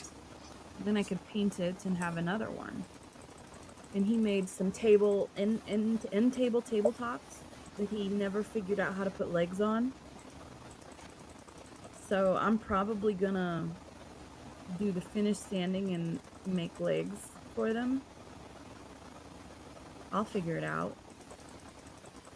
I found a carcass for a whole nother wooden cabinet that he made with adjustable shelf pins in it downstairs that I have to pull out because it's underneath some stuff and I need to see how much of it's done. It could be a whole nother furniture cabinet. It's furniture quality wood. And I didn't see any doors, but my dad can help me make the doors. He's helping me make the doors for the one that is already upstairs that he stained. But if I have another cabinet, that's nice. And I found cats, like he made little wooden cat shapes. Cool. Just all kinds of stuff like that. It's like, I'll sand them, paint them, turn them into Christmas ornaments. Nice. I think that's what he was envisioning for them. I think I've found 4 almost done clock faces at this point. Huh. So I'll probably do those as well and finish them and put the clockwork on them. And Mm-hmm. I'll figure out how to use this tool.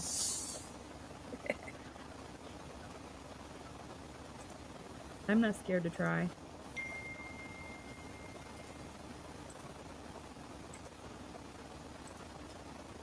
That's one thing I definitely wouldn't say you are is scared to try anything. That's No.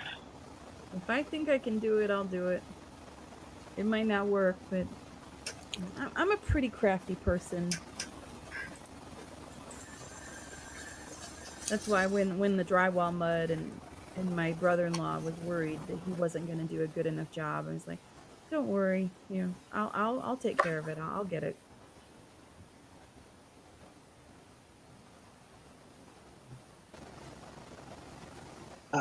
And I think it looks pretty good. You can hardly tell where the repair was.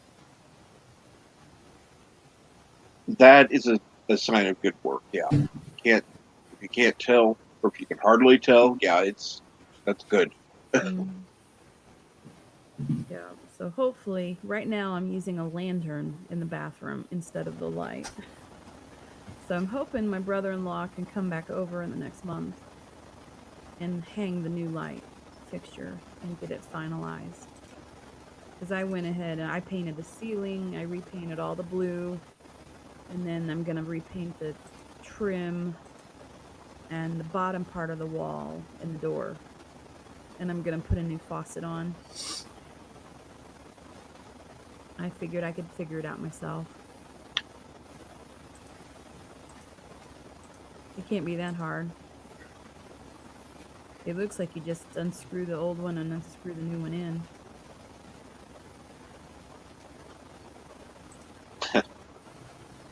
So as long as the bolts that are holding the current one on aren't rusted where I can't get them off, I shouldn't have problems replacing the faucet. Yeah, when they get rusted on, it's no fun. Yeah. Well, my kitchen faucet was leaking really bad at the neck. And it wasn't just like put a new washer in it and it'll stop. So my dad replaced it and that one was rusted on. He had to struggle to get those stupid bolts.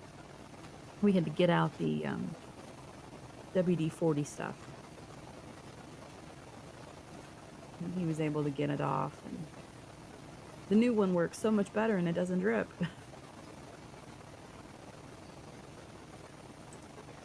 Oh, doesn't drip. Now that's a wonderful.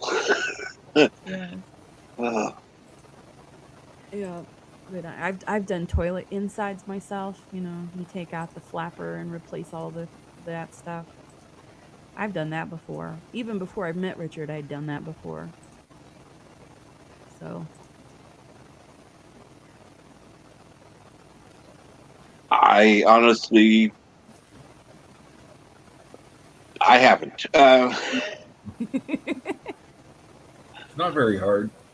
The no. hard part is if you're doing placing the toilet in, Yeah. Oh yeah, now I've actually done that.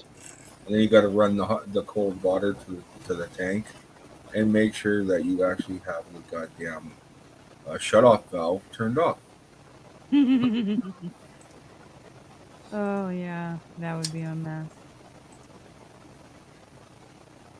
One day, Richard and I went to the store. We weren't gone for like a long vacation or anything.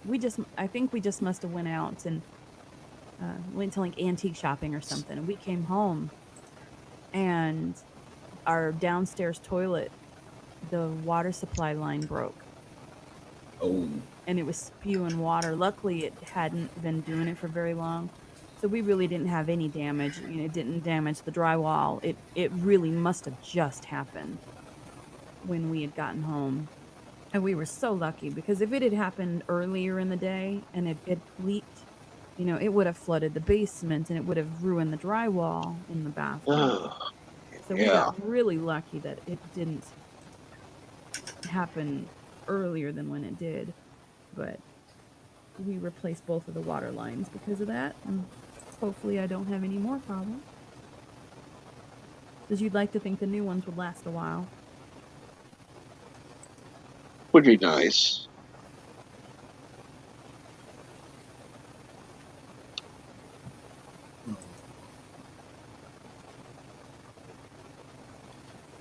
I don't know if I have any other projects.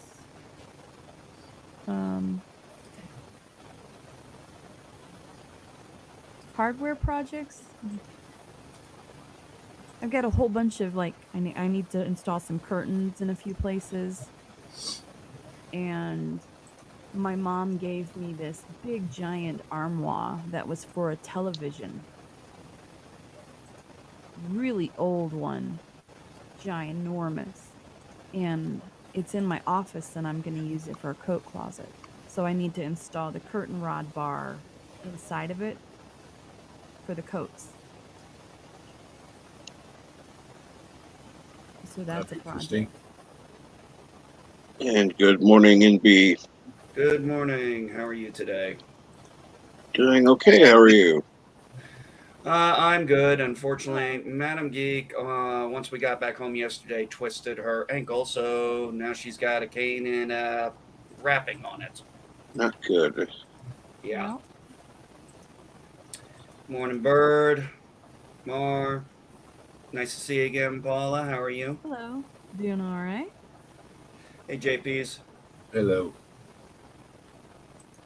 Well, we had a fun time at the in Indianapolis. At least my niece was having her birthday, so it was kind of a dual birthday party for her and my daughter. So that was a lot of fun.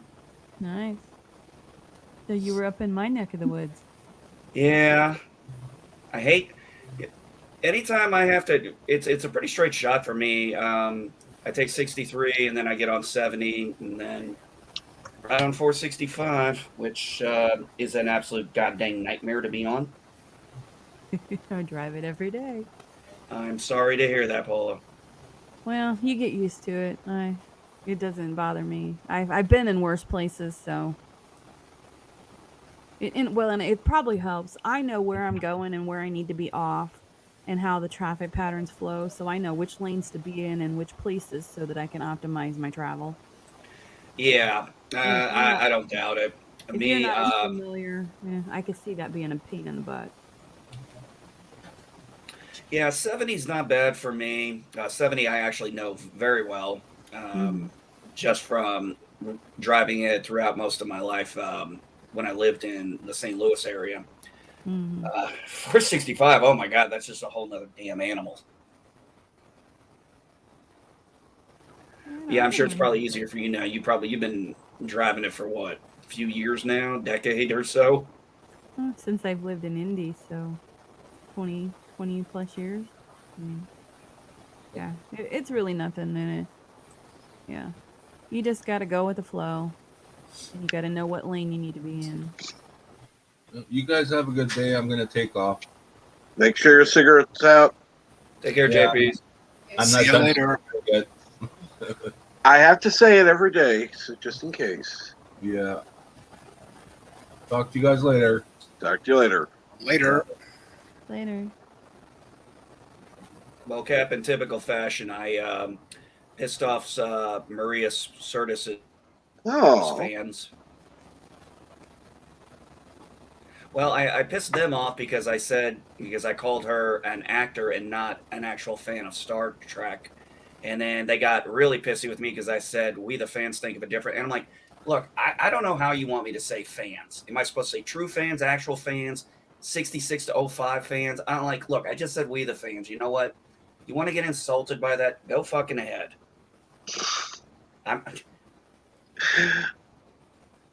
You get what I'm saying there?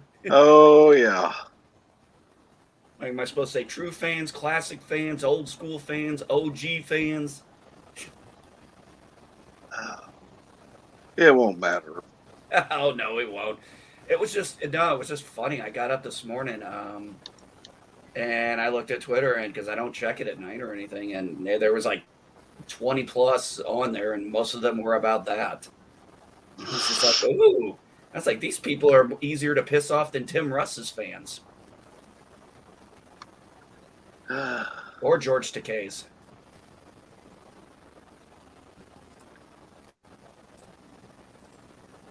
See, I'm upset. I'm really upset because I've said things, Decay's posted things. I've responded directly to it, and nobody's got bitchy at me over it. Hmm. It's just kind of, man, it kind of hurts. I like kind of pissing those idiots off. Hey, I was Hey, With the don't truth. Cap, don't feel bad. Even I've had a dry spell where they won't. Where I'll put something out and they don't come after me. And yes, Epic, it's all about the coffee. I'm working on another background. Don't worry about it. It's, and yes, I know I could be asking,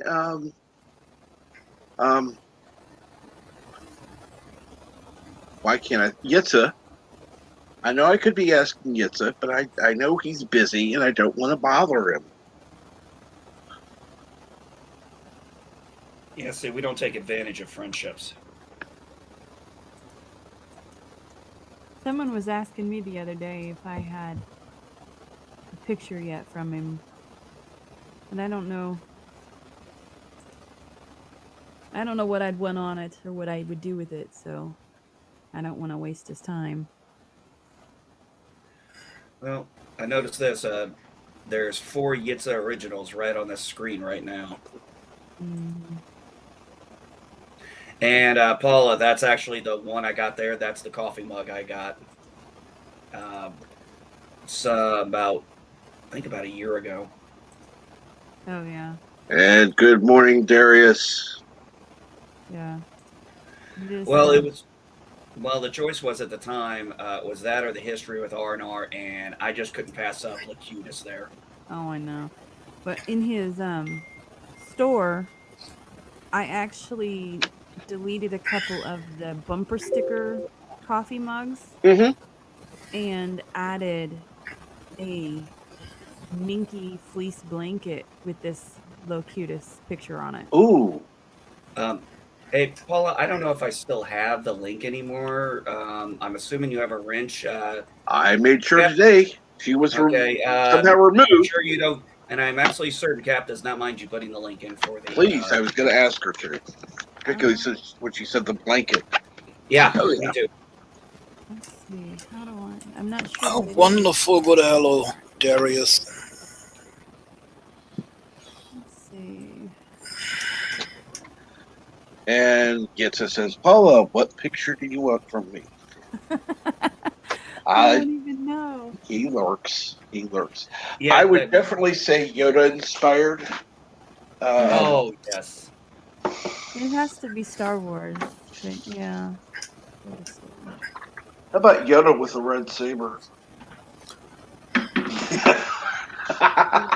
Saber? Mine would have to be purple. Purple? Oh, I like nice. it even better. Yeah, I like that. I actually, Paula, the other day, I finally found a Yoda toy figure that wasn't the episode 1 pre-CGI'd one, that really ugly looking puppet one from the first. I was able to get the Yoda from Empire Strikes Back, and I was like, yes, finally. Yeah, it's a Locutus of Doom Minky blanket. I like that. And I added a Locutus of Doom t-shirt with a big logo of him on the front. And I thought I had a third one I put in there.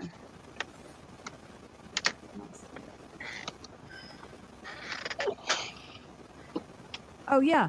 I added a hoodie with Locutus of Doom on it. Cool. Is that what it's called? The Locutus of Doom Minky blanket? Yeah.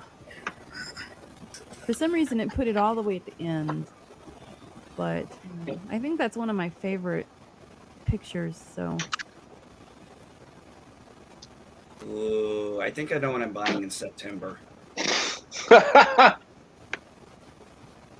But I don't like pullover hoodies, and this one was a zip-up hoodie, so I thought that's cool.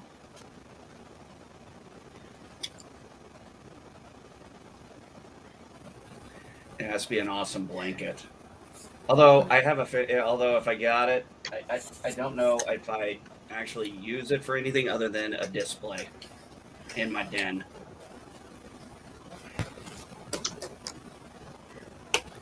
What do you think, Cap? I think I could find space in my den for that. Oh yeah. Yeah, but I don't know. So I yeah, thought what I would put in my picture. But I'm not sure. Anything Yitza, Star Wars. Paula wants to have something with a purple lightsaber, so go with Mara Jade. She And, used the purple lightsaber. Before Mace Windu. I forget what her character looks like. Mara Jade. Mm-hmm. Oh, I can help with that. I had to Google it. Yeah, it's pretty simple. She's redheaded. so definitely evil now, because redheads are bad somehow. What is Hollywood's thing? What is Hollywood's issue with gingers? Well, genders too, but they seem to have a problem with gingers. I don't know. Where's Elena? Do I have Elena and Mara Jade? There we go. Actually, that is one action figure I have not been able to find yet. There you go.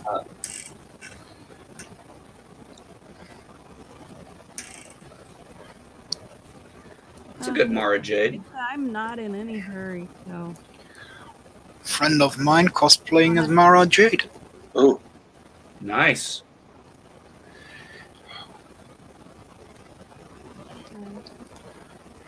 I like that.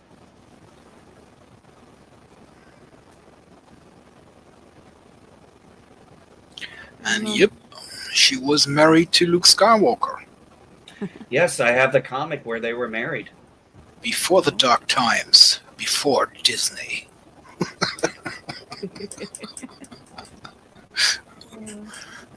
I guess I'd have to say my favorite characters are obviously Yoda, but Chewbacca is probably right up there for me. And R2-D2. Oh, I finally got an R2 and a C-3PO. And I had to make a choice between an Episode 1 R2 or an OG R2, and I'm like, nah, I gotta go OG.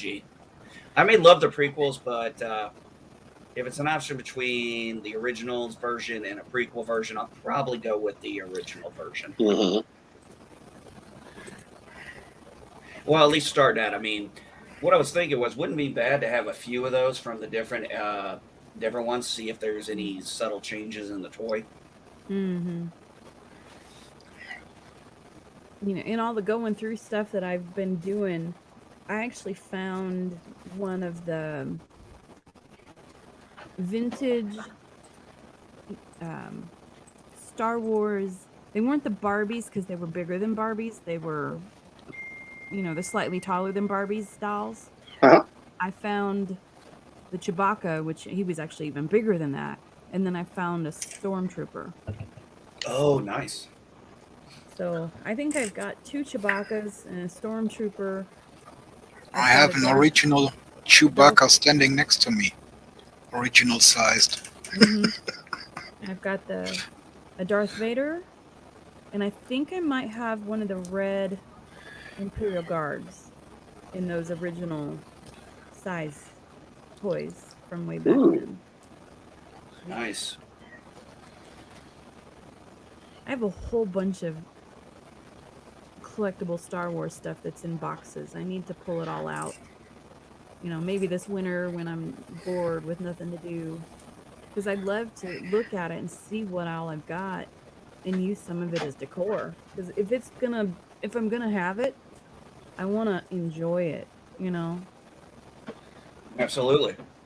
And it had gotten boxed up because at my condo, when Richard had moved in, all of a sudden, 2 people worth of stuff, I didn't have room to have it all displayed. Right. Because it was displayed in the room that became his office. So, and then we had moved, and it's not been unpacked. So I need to unpack it all, and I've got film clips, like mounted film cells from the movies. I've got signed memorabilia of things. I've got all my old toys from when I was little, and then things I've collected along the way. Wow. I've got a plastic Yoda hand puppet. Whoa, really? I actually have two of them because I found one at an antique store for the cheap several years ago. Yeah, it'll be fun. Once I can start going through that stuff, I'll have to take pictures of it because some of it, it's not new stuff, and some of it I think is probably not widely available, or maybe people haven't seen it. Right. Oh, hey Cap.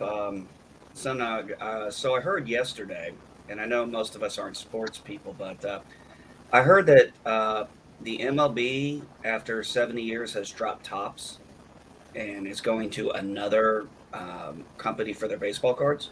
Really? Yeah, apparently so. And I kind of made an offhand joke because I was at my in-laws, I was at my family's house, my wife's family's house, Right. and my brother-in-law mentioned this, and I was like, gee, I wonder if we know anyone who has a large amount of baseball cards from Topps. And they all kind of started laughing because the thing is, my wife's uncle, he has probably somewhere in the areas of thousands of Topps baseball cards. And we're talking probably stuff from 50s, 60s, 70s, 80s, 90s era. Right. Mm-hmm. Yeah. So quite a bit. And I actually asked about it. And turns out the uncle has actually cataloged most of them. Cool. Yeah. So, And might good actually morning, have some PCAT. valuable- Hey, PCAT. Yeah, you might actually have some valuable stuff in there at some point. Yeah. Well, I know there's a lot of market for some of those now.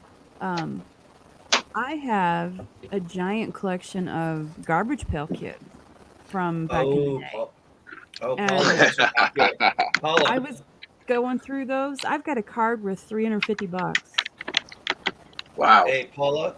I was at when I went to the toy store that I go to, they were having a parking lot sale with other vendors, and one of the vendors there had, like, I think series 1 and 2 of Garbage Pail all there Wow. in Yeah. display, and I was just like, oh my god, yeah, those things actually still have a niche of popularity. Oh yeah. Yeah. I've got a lot of those, and I've got, from when my brother was in T-ball in the 80s, we used to get baseball cards. So I've got all of like 83, 84, 85, 86, 87 Tops, Donruss. I've got all those cards, football and baseball. I've kept them, they're in boxes. Unfortunately, I grew up in a family that taught us to, for some reason, to get rid of things when we grew up. Then I kind of find out some of them were hypocrites. Well, yeah. But like I said, I got one good thing. I've got that rocking chair that's now had, once my grandson got it, it was the 6th generation of my family to sit in it. Oh, cool. Yeah, it's a really beautiful picture. It's like, my daughter was here. I know he was only a little more than a month old, but I'm like, can you just hold him here? I really want to get this picture with him there.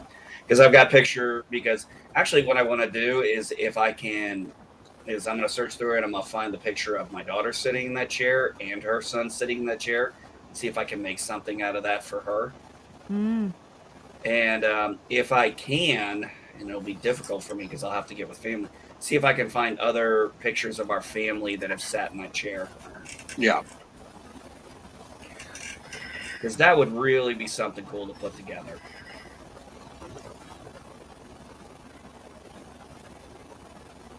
I was a dumbass and got rid of all the Marvel cards I collected. I had series 1, 2, and 3 of the original Marvel cards when they put them out.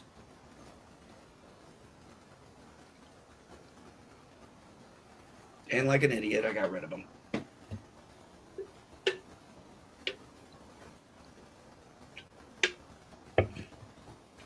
Well, Paula, I definitely mad props for keeping all that stuff. Mm-hmm. My wife's mom, my mother-in-law, she is now gotten to the point where she's wanting to get stuff out of the storage area. So now that all her kids are within a few hours now, considering we're now in Indiana, now that all her kids are back in Indiana, every time we get together, it's like I come home with stuff from the past. Uh-huh. So we like picked up a lot of toys, a lot of my wife's older toys when she was a kid. Look like almost preschool age level ones. Wow. Yeah, my parents are doing the same thing, but since I was the oldest child, most of my toys weren't mine in that they got handed down to the next kid to play with them. Mm-hmm. Very little of what I had as a child. Like, I don't have any of my Barbies because I had to give them to my sisters. I do have my Star Wars toys, and that's about it. Everything else I didn't get to keep. So when they take home crap from my mom and dad's house, I don't have any. And I never stored anything in the attic. But, they're taking home boxes of college books, and, my mom's trying to get it all cleaned out. And I don't have any. Pretty much all I have is what I started out with from when I left my dad's house and what I've picked up along the way. Mm-hmm. But yeah, all my hey Rosetta. Unfortunately, all my if I could have thought of anything, I would have. See, I didn't have a lot of Star Wars toys. What I had a lot of was actually at that time G.I. Joe and He-Man toys. Mm-hmm.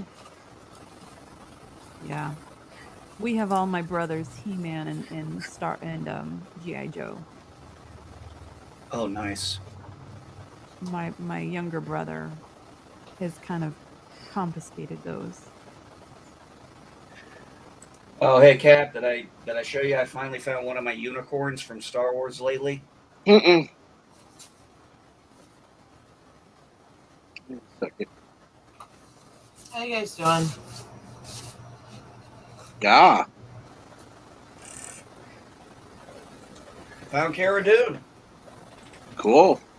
Oh, and here's something funny. I don't know if you saw my video or not, but I got to tell you the story about this. I got to tell you the story of this one because this was the same day.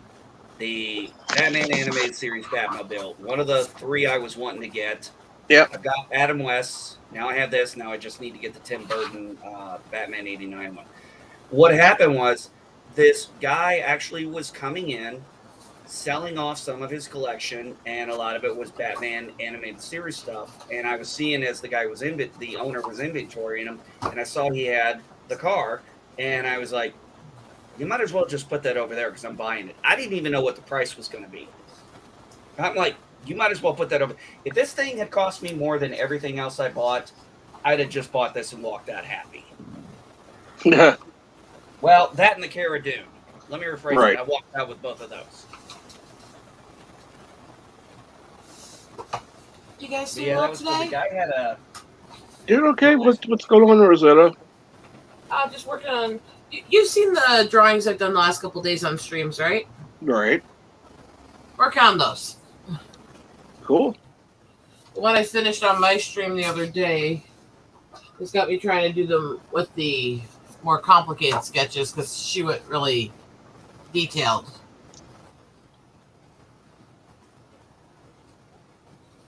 So I'm trying to figure out what I'm doing next.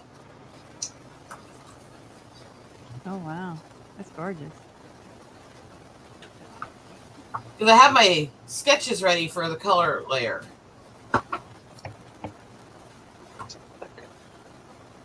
Say that again. All right. The lighting's a little bad this time of day. Yeah.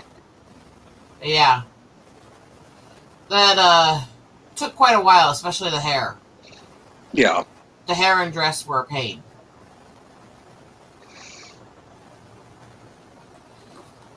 But it started out from the sketch, it's just this, so it had a lot it had to change. Right. A lot of my details are in the colors, not the pencil. Yeah. So I think I'll do this one next. Ah. Dig, dig, look, look, right? There we are. Have a little work camera.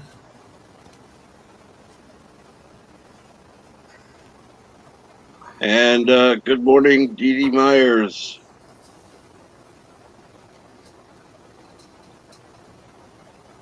How are you today? So I'm doing pretty well.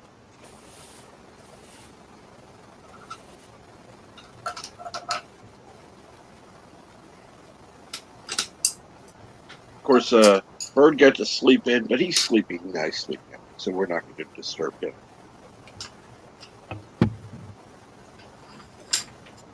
Sleep? What's that? I don't know. But actually, I got quite a bit last night. Oh, that's good. It was nice. Yeah, I haven't. I've had a lot of stress the last couple days. Found out about 2 days ago that my mom got bit by a black widow. Oh, yeah, I remember you saying that. Which was bad enough that they actually had to restart her heart and lungs a few times. Oh.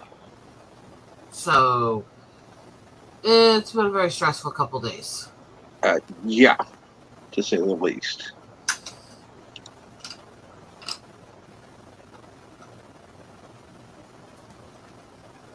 But, just like me, she's too stubborn to just die.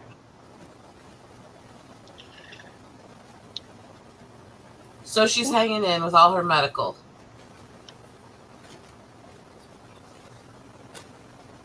That's my girl.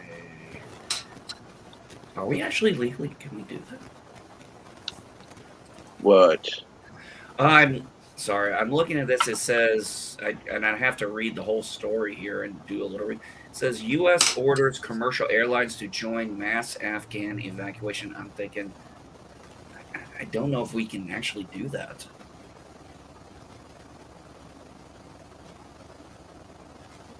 Not legally, but since when have presidents in modern history actually tried to obey the laws? No, actually, be honest with you, I can name a few. They may not have Modern. always got it. Well, no, I mean, they may not have always got it right, but, you know, I think there's actually been several presidents throughout history who've really tried to follow the Constitution. I didn't say throughout history. I said modern. I'm speaking more specifically of the last couple decades. Oh, the last couple decades? Oof, that's hit or No. miss. There are some I think actually meant well, but they still didn't try to follow the law. No, agreed. Oh, I agree with that. Their heart was in the right place, but their head was up their ass.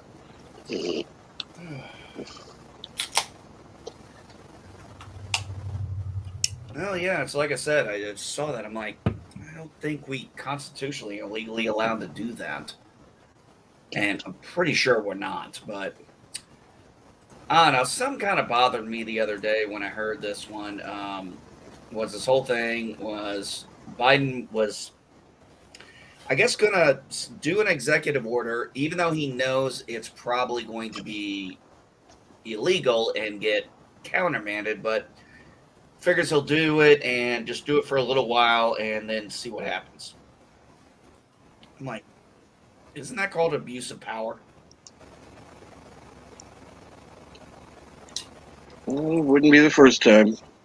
Oh, Or the last. oh, hell no. Other presidents have done it before. Oh, yeah, it's always going to happen. I mean, I guess if you figure, I guess, you know, you got to figure it out. I guess I can say, don't hate the play, hate the game.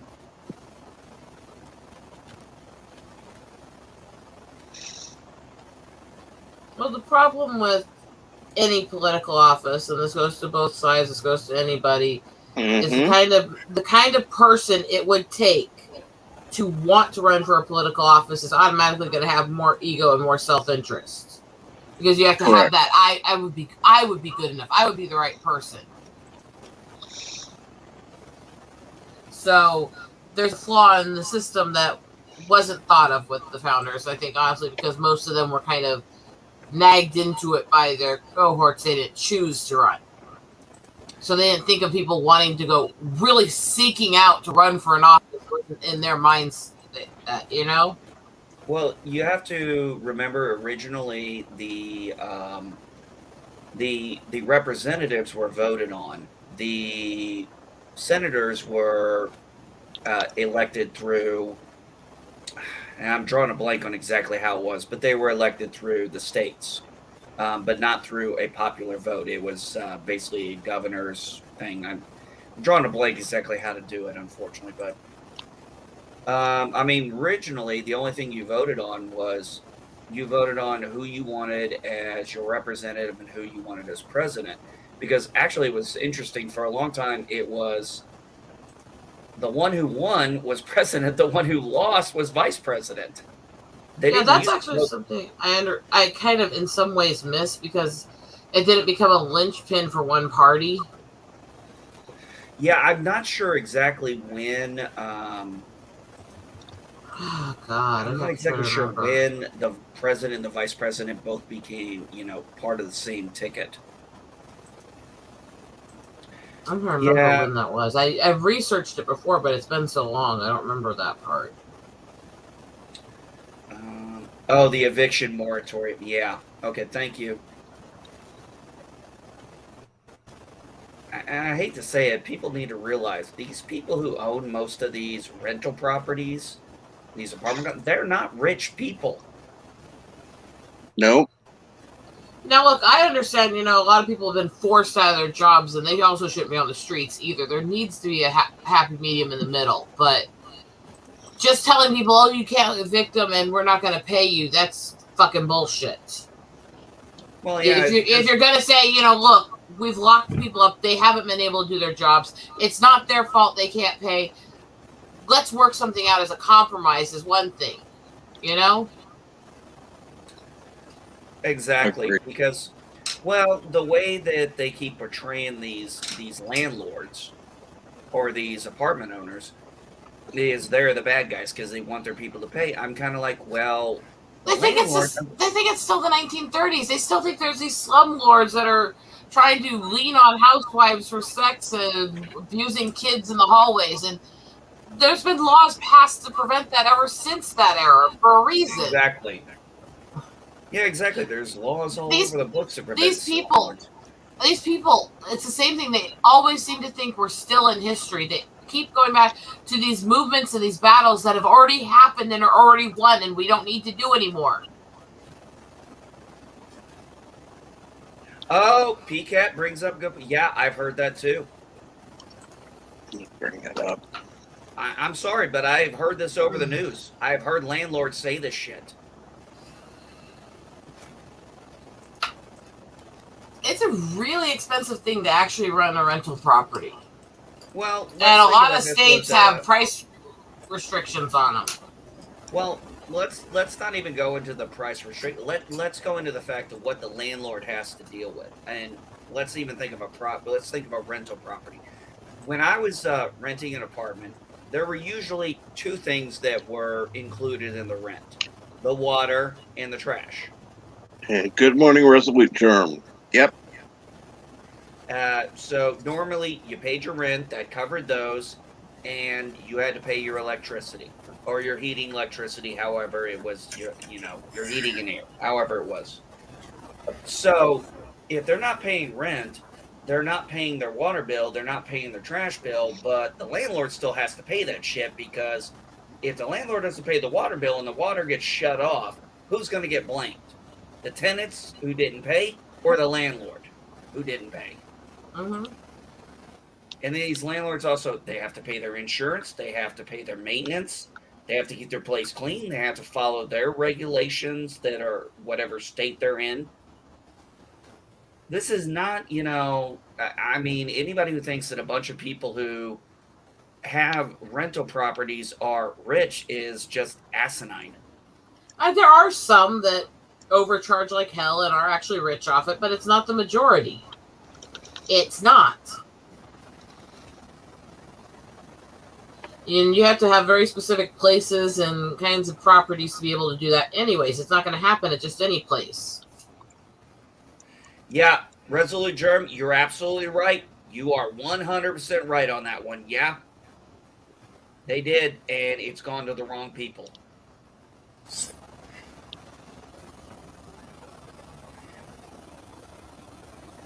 What happens? I mean, I think about this too. What happens if these landlords go bankrupt? What happens to the apartment? Are these people going? It's somebody else who's going to pick up the apartment. What happens if somebody picks up and says, "You know what? I'm buying this property. I have something else in mind for it. Y'all get the fuck out," because they want to do something else with it, and they grease the wheels and they do something else. It depends on the contracts how easy that is to actually do. If there's a lot of rent control and stuff like that, you can't just do that. No, I agree. So, but it would, but that could still happen to a significant amount of buildings. It wouldn't be the majority, but there are probably a good 30-40% that are under their contracts that could happen to, you know? Yeah, and that's scary. Mm-hmm. Water, sewer, trash, become another institution, not part of the rent. Eastland Burkholder, do you live in are you renting a house or are you renting an apartment? I'm just curious.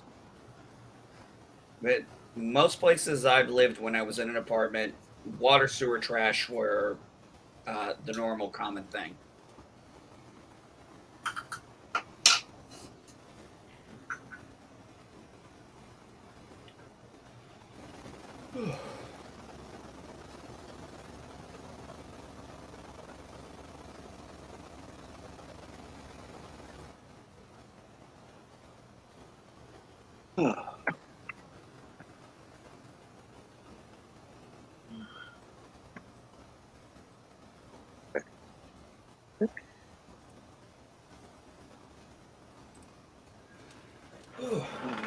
Well, this is unusual for your stream, Cap. What's that? You only have, well, Mar's still here, so you only have one foreigner here. I know, it's quite unusual.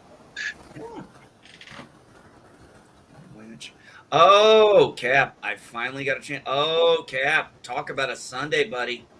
Did you notice 8 Aussie upvotes? Yep. Actually, that's up from what it was earlier. Cool. Yeah, I just noticed that. 17 upvotes and 8 Aussie votes. Nice. Absolutely. I didn't know I had that many Aussie fans. That's kind of nice. Is that what was the record? Is the record, what was it, 10? Oh, that's what it was, yeah. Yeah. I still have that beat by a lot. Okay, what's your best Aussie upvote list, Rosetta? I'm curious. 65 before it started. 65? Okay, Rosetta, look at me. Look at me. Look at me real quick. I have.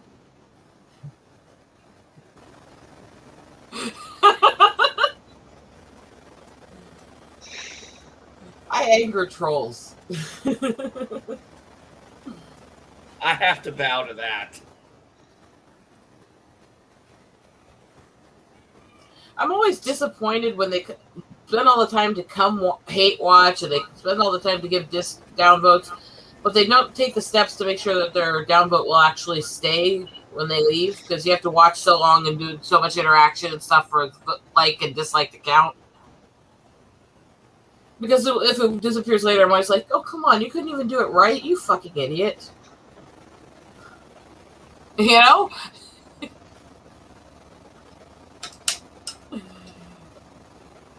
I am good at eliciting hate from losers. I don't know what that says about me. Hmm.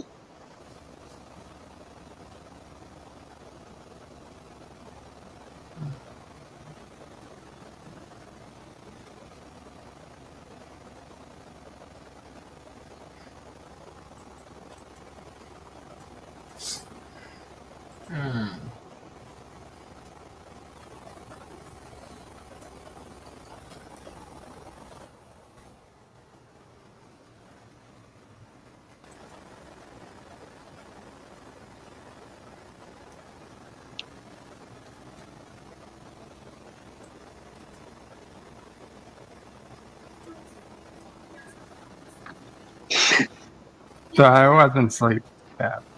You thought I was. Oh, I yes, I was did. not.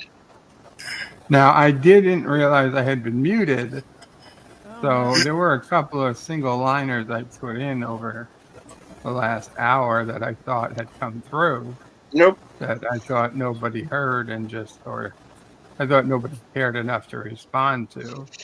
So I was getting a little surprised. Nobody was. I thought, oh, maybe it's not up to my usual standards. And then when I looked closer, I saw I was muted in the stream, not just on the microphone. I didn't remember muting in the stream, but so then I just figured you decided to take an additional nap. No big deal. Yeah.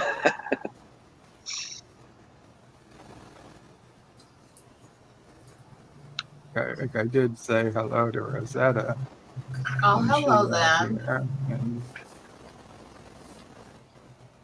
then I said something about, well, I said quite a few things, but then the most recent thing that nobody responded to was about how you can't overcharge for rent, but that's fine. There, it depends a lot on the city and the regulations there. You can either charge something that somebody's willing to pay or it doesn't get rented. There's no way to overcharge, I guess, unless you're saying legally they have a max. They can't spend because of rent control or something. I guess. But I I wasn't suppose saying they could over. do I it wasn't that saying way. overcharge. Anyways, I was saying some places it's ridiculous price and stuff like that, and that's also the whole cities go that way also because of how it is. And It's there not are the landlord's fault. small towns where landlords do take advantage because they know there's nobody else to rent to or from. There are towns like that, but usually in cities they don't get the renters if it's that bad.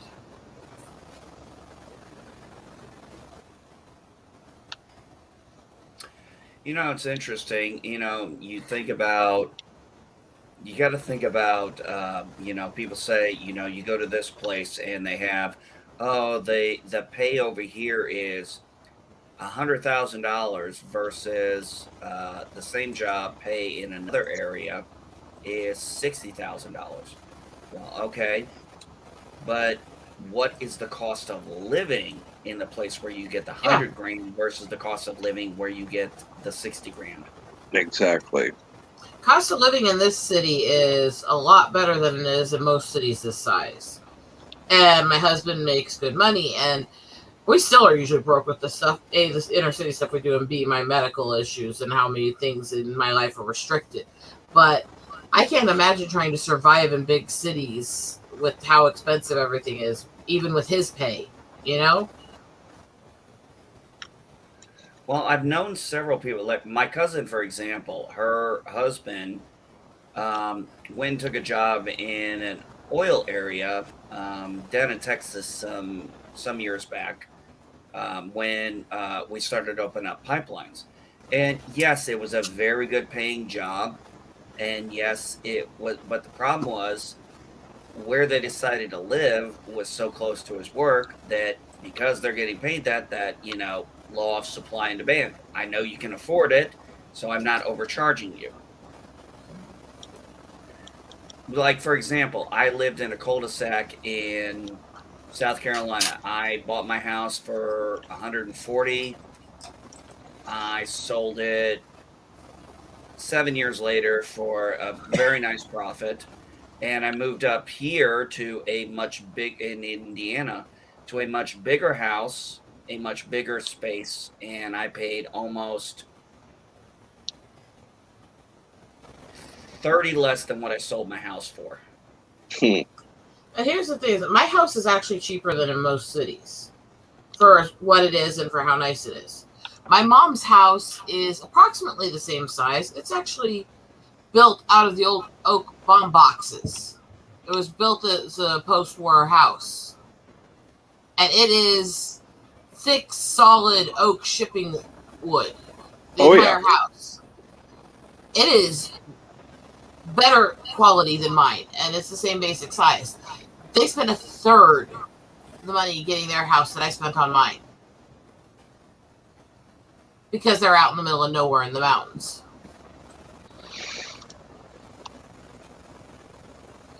And so there's things like that people don't always put in consideration when they talk about these pay issues, which I've tried to explain to people is you could be making $100,000 in the city I'm in. It's decent wages, but honestly, you're not rich or living fancy.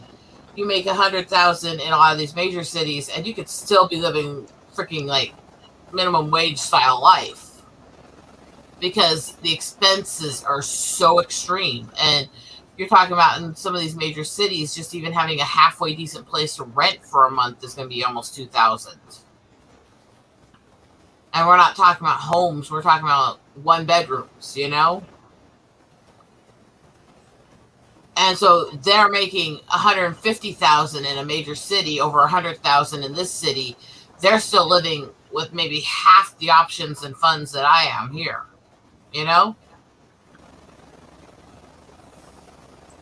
Because everything's so much more expensive.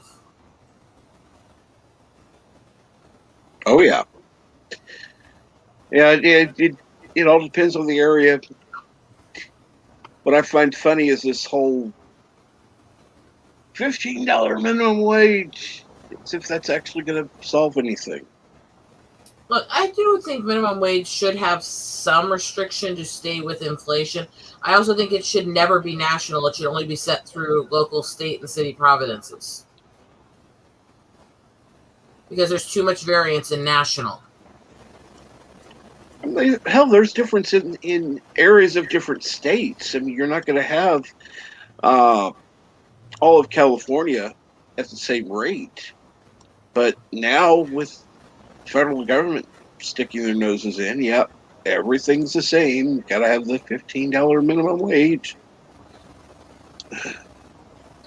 Because if it was actually set by Providence instead of by federal, a lot of these businesses would leave these big areas and move to areas that are cheaper. Yep. And then they would actually see those effects, and they'd have to explain it, and that would be bad for votes on their side. It's like the other side doesn't want to do minimum wage at all because it's bad for votes on their side because of which business owners where are their buddies and their compadres. Which is why both sides are never going to fix it. That's unfortunately true. And I'm not on either side, so yeah. What do you think of the hair so far? I have to actually... interesting hairstyle. What's it on top? Ponytail. I meant in front. Haven't finished it yet. This looks a little Greek. That one might. But yeah, it's the same style I used for this, and that's I use the 60s pop art wavy hair, so it's got the tiny lines and details everywhere. Mm-hmm. And then I use that as the guide points for doing the blend and fade to create the waves in the popping 3D.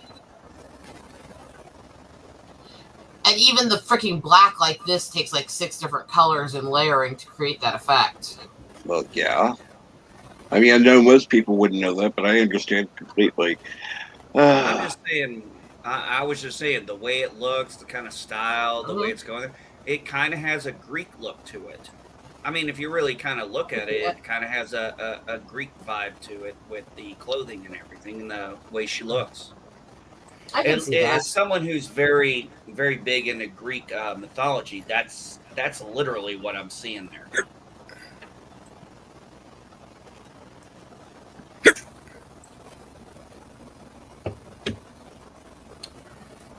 So, Cap, my daughter got her birthday present. My wife and I helped put it together while I was muted.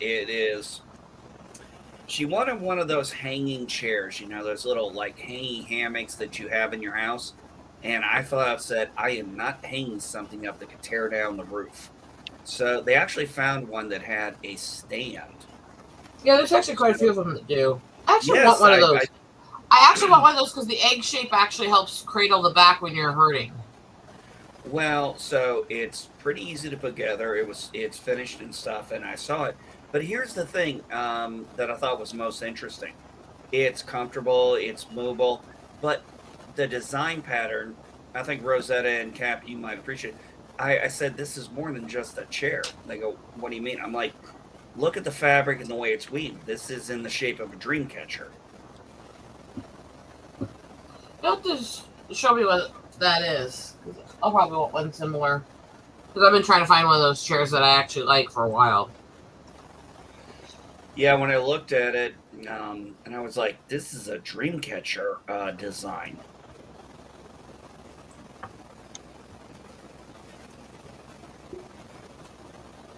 I'm crazy. I actually believe in those things a little bit.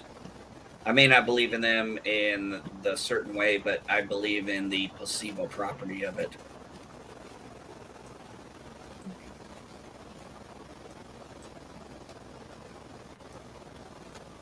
Well, I think there is a lot more to the spirit world than most people understand or are willing to face. Agreed. And also, I have a massive dream catcher with a painting in the center of it behind my computer here, just above me. So... I don't think it's that. I think it's the simple fact that sometimes, I honestly, I think it's because our dreams are so hard to understand. Usually I understand my dreams, I just don't want to. Or there's that too. Yeah.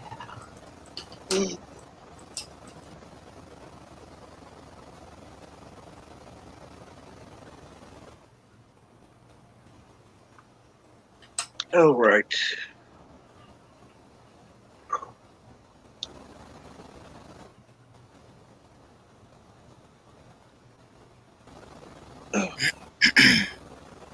So, Paula, do you have anything planned for today? No, not really. My sister's coming over. She'll probably be here about 11. Cool. But Oh, other nice. than that, nothing in particular. I'll probably do some knitting later. And I'll probably play some Diablo 3. Oh, don't forget to finish talk my to my laundry. wife at some point about the knitting stuff. She's actually, there might be, she did a class that she started that's an online thing. It might be something you might be interested in, so get in touch with her about it. I did explain it, but let's be honest, I don't know shit about it. She understands the knitting, the crocheting stuff, so. But she very much was enjoying it. It was very educational, she was saying. That's cool. And, I did a lot of crocheting. I don't do it anymore because it's one of those things, even the ergonomic hooks still hurt my hands with the fiber and nerve damage. So I just don't think it's worth the effort for me with my pain. Oh, but I have been doing it most of my life. Oh yeah. I forgot about this. My wife was hell bent on getting this blanket ready for her sister. She worked on it, finished it. She brought her sewing machine out into the kitchen because the kitchen had the bigger table. And boy, she got that thing done for her, and it's an absolutely beautiful quilt.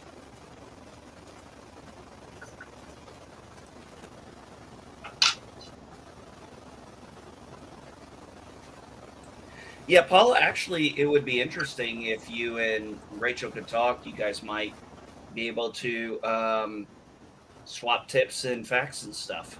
Mm-hmm. But Sometimes it's she'll be just a little. nice to have someone that you could knit with, even if not in person. Yeah, you could definitely. Well, actually, that's not impossible because we don't live that far away. Mm-hmm. Maybe one of these days we'll all go out for coffee. Yeah. One of these days, I would actually love to meet Paula. I always was talking about meeting Richard, but I never got a chance to. So, Mm-hmm. which is crazy because it's not that long of a drive Where are you at? over in East Iowa. So, a few hours Okay. off from Chicago. Okay. I mean, that I've gone further than that in one day and back before. I had, and Paula, I don't know if I mentioned this to you, and I might have, and I might not have. I don't remember. Before Richard's passing, my wife and I decided to move, and we had picked this place we could move. And I was talking to Richard and a couple other people I know on YouTube who live in Indiana. Quite a few live in, most of them live in Indianapolis. And I said, and this is this is so cool. I told him, I was like, man, we should go get coffee one day and do a stream together just for the hell of it. And, we kind of talked a little bit about that back and forth. And then, unfortunately, I was just like, damn. Yeah. Well, I gotta go. But, we had definitely made plans. All right, how's that starting to look for you guys? I have a question for you. What color are you going for the dress? I haven't decided yet because I did the last one in blue-green. I'm working on a purple bikini one. I was thinking something. Okay, this is just my opinion. You don't want black clothes with brown hair and art. It clashes. You don't want overly bright and pastel colors with brown hair. So no. See, I disagree with that. I think you should do a balanced pastel. Well, it depends on what end of the pastel chart. Because if you go too pale with brown hair, it washes out the clothing. Just like too pale with blonde blends with the hair. It is just, it's a really fine line. So you could do like. Can I make a suggestion? And I know I'm no artist, so go ahead. Fuck off. I would say go with the dress color to complement the skin tone, because as I understand it, that's normally how most women view clothes, that it complements their skin tone.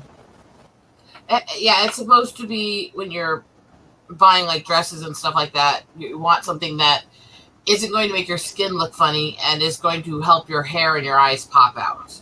So if you're, say, really pale with blonde hair, you're not supposed to wear white, you're not supposed to wear yellow and stuff like that because it washes you out and you look like almost nude. Mm-hmm.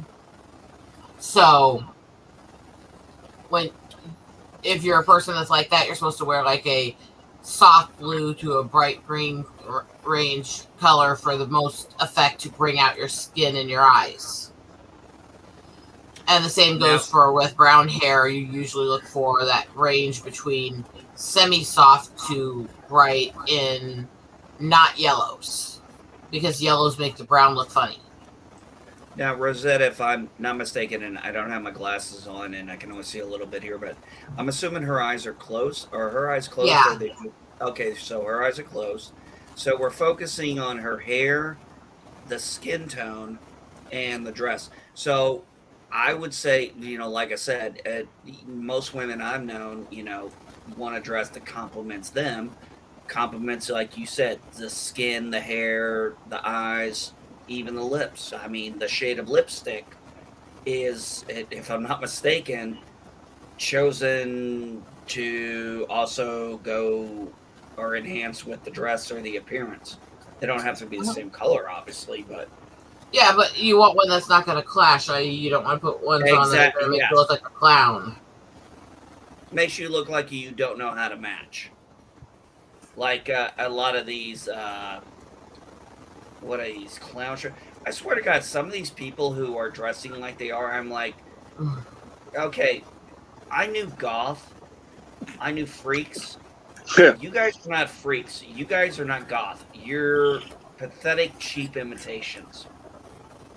Well, the thing is that I worked for a little bit while I was paying bills before getting married in a clothing boutique that specialized in formal wear and prom dresses. So I had to deal with these girls, and they'd come in and put things on, and it would clash with every single part of them because they knew nothing about color theory and matching tones and stuff like that. And what they teach you in sales always is just be complimentary. Just tell people it looks good. Just tell them what they need to hear. It's like, no. If they come out, pale as hell, blonde hair, bright blue eyes, wearing this yellow dress that makes their skin look sick and their hair disappear and their eyes look weird, I'm not going to tell them it looks good.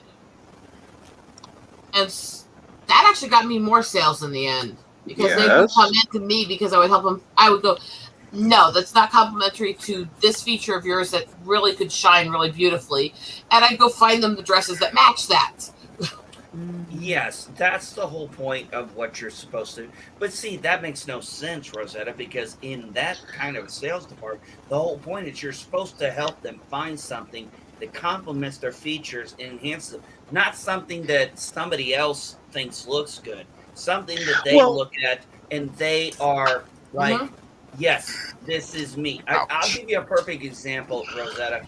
I was watching this show called Rookie, and it was so funny. This lady, she's pregnant, she's a cop, she's trying on dresses, and her bridesmaids are giving her shit. So she calls her best friend on his day off, who's also a cop.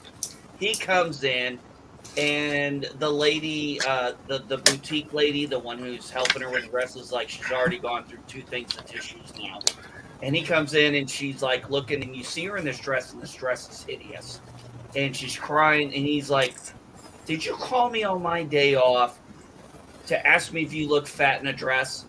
She goes, do I? Yes, because you're having a baby. Are you ashamed of that baby? He goes, no, then show that thing off.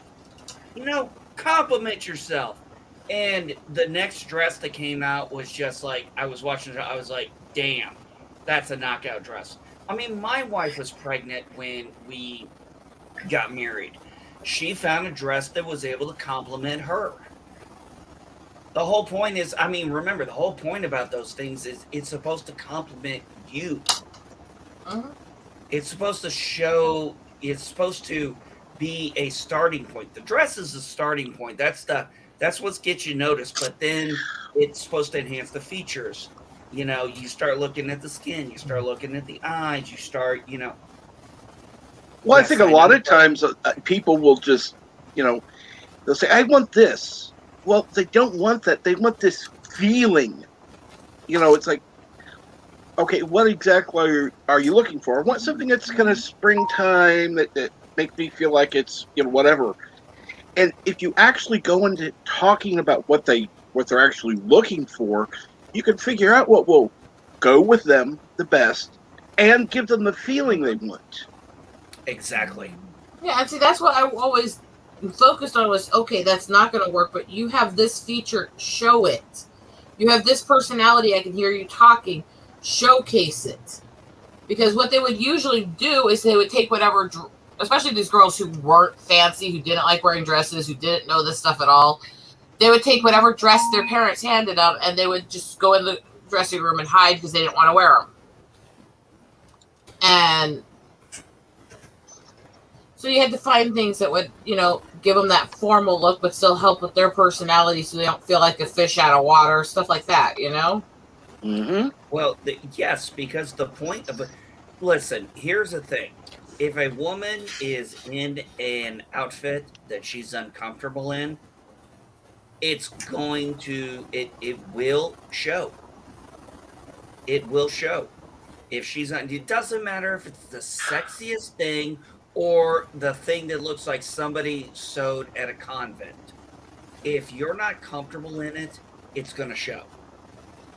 I remember this woman I saw, and I really wanted to reach over and just hit her.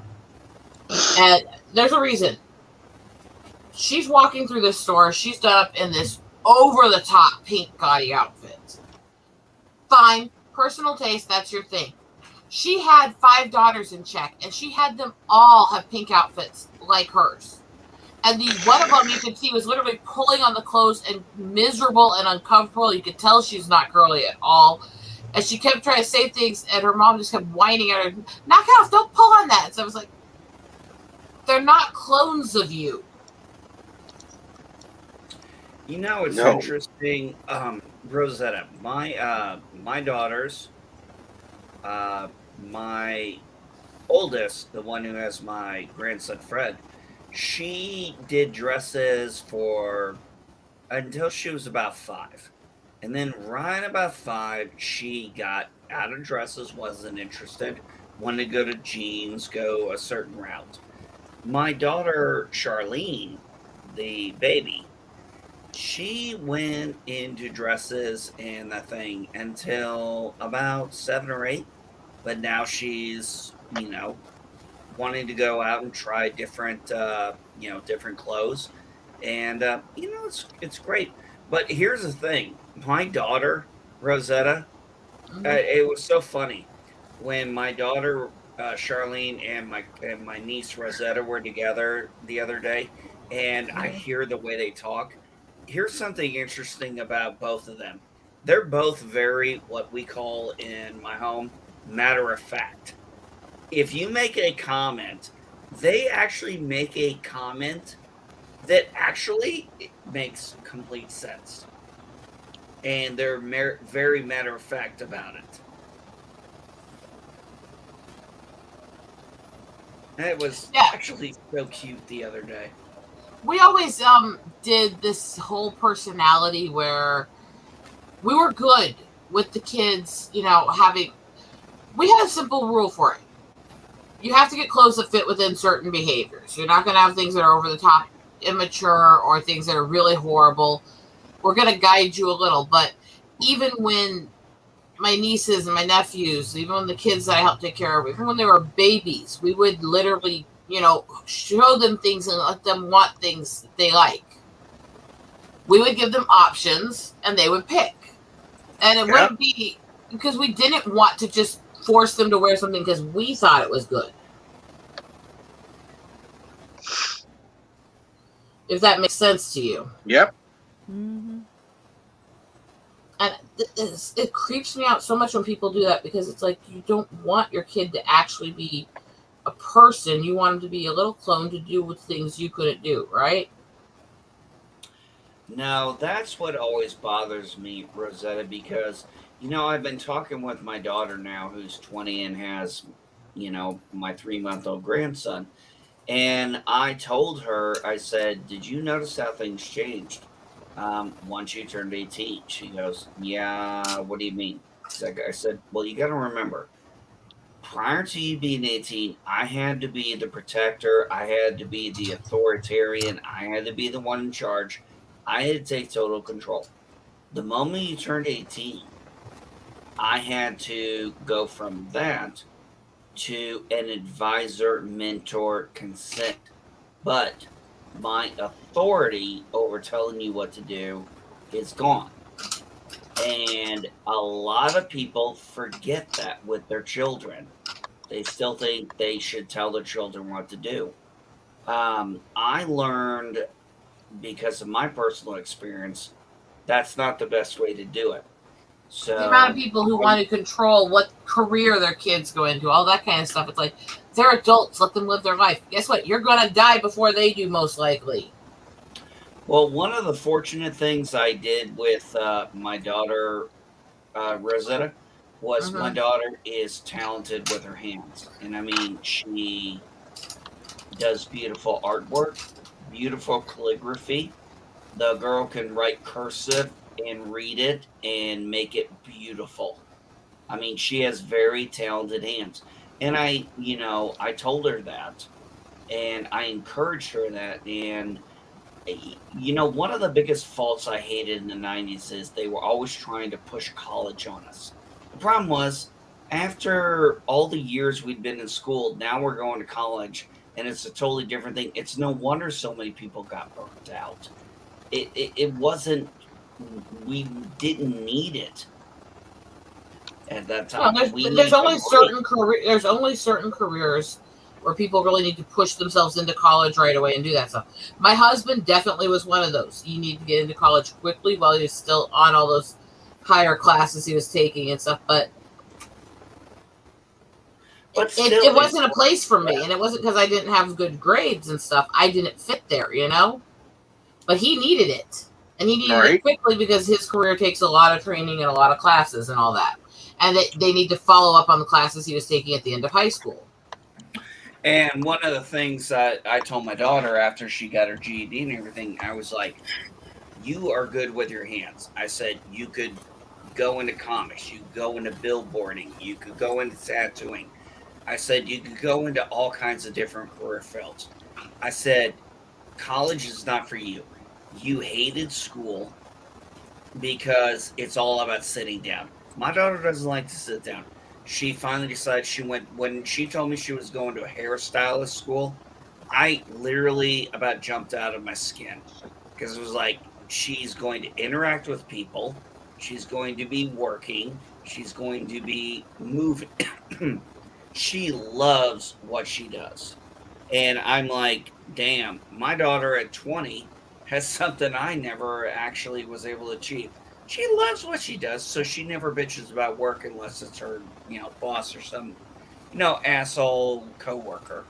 Well, and that's the thing is for everything that I've been through, for all of my struggles, I like my work. I like my art. I like my photography. I like trudging through the mud and snow out there and helping track animals for conservation and stuff like that.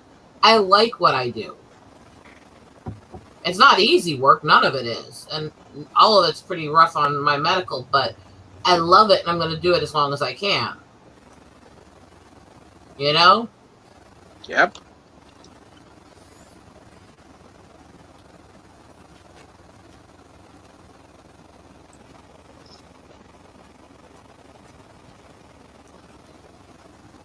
And bear in mind, what you're seeing on the arm is not going to be that dark and that bright at the end. This is the first layer of the blending.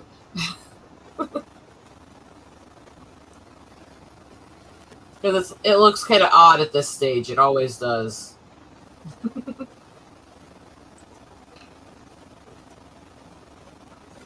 I don't usually plan much on my art pieces, and I know that sounds weird to people, but I can't do it. If I try to sit there and plan it out too much, it just doesn't go anywhere.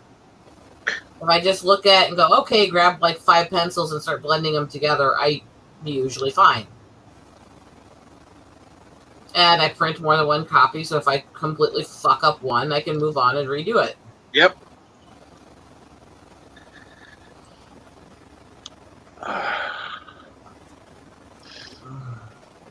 It's funny. I've been,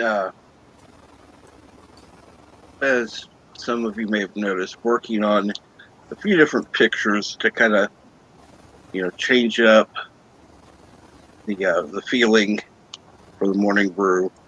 And granted, they may not be perfect. I could do better if I were to ask Yitza, but I feel it's like, no, he's got a lot of shit going on, and I would much rather, do my best, and at least I can say I did it. And yeah, I'm gonna still use his stuff that he made for me because I love it. But I'm gonna add to it. I don't know.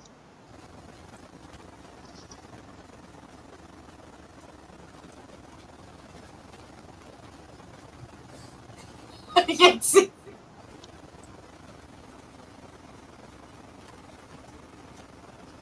There's also something too. I love how much Jitsy's helped me, and I love the stuff he's done for me. There's some things I just want to do myself because it's a challenge to find a way to do it myself,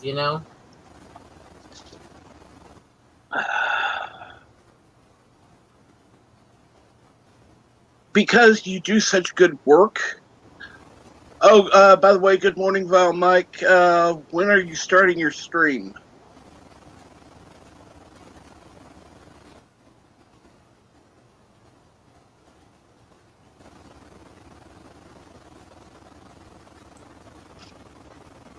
Now, see, I took a couple of classes in college that I actually enjoyed. It had nothing to do with what I was going to, go for, but it was music appreciation, Well, I took one like that in college. and so I would have fun. It's been a while, and I've had seizures since then, so I'm definitely not as good as I was. But I could pick out specific instruments. Which one is this? And it was just I had fun doing that. Mm-hmm. When I met my husband, he was doing orchestral flute part-time around his classes.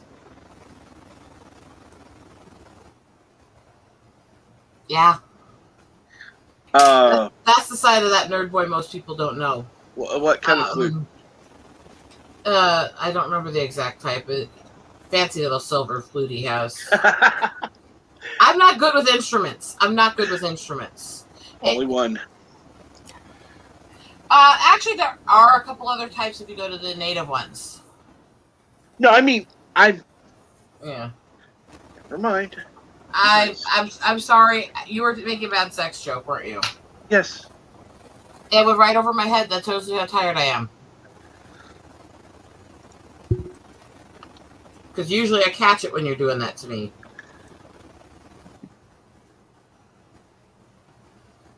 He was always very good at that. He doesn't really play it much anymore. I keep trying to nag him back into it, and I get him there for a few weeks, and then he quits doing it again.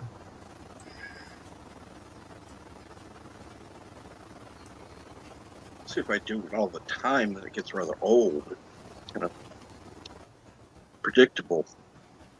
I like being a little unpredictable at times.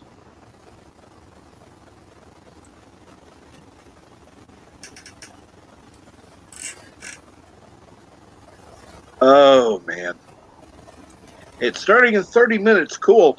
Val Mike, would you mind dropping the link in the chat if you're able to?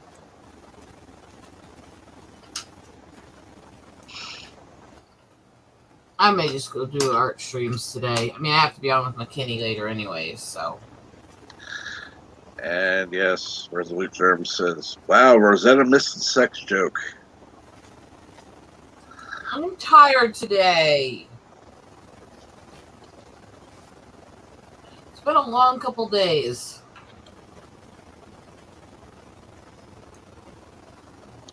But has it been a long road? Don't. Ew. God, no. I'm sorry. I know you hate that song about as much as I do, so.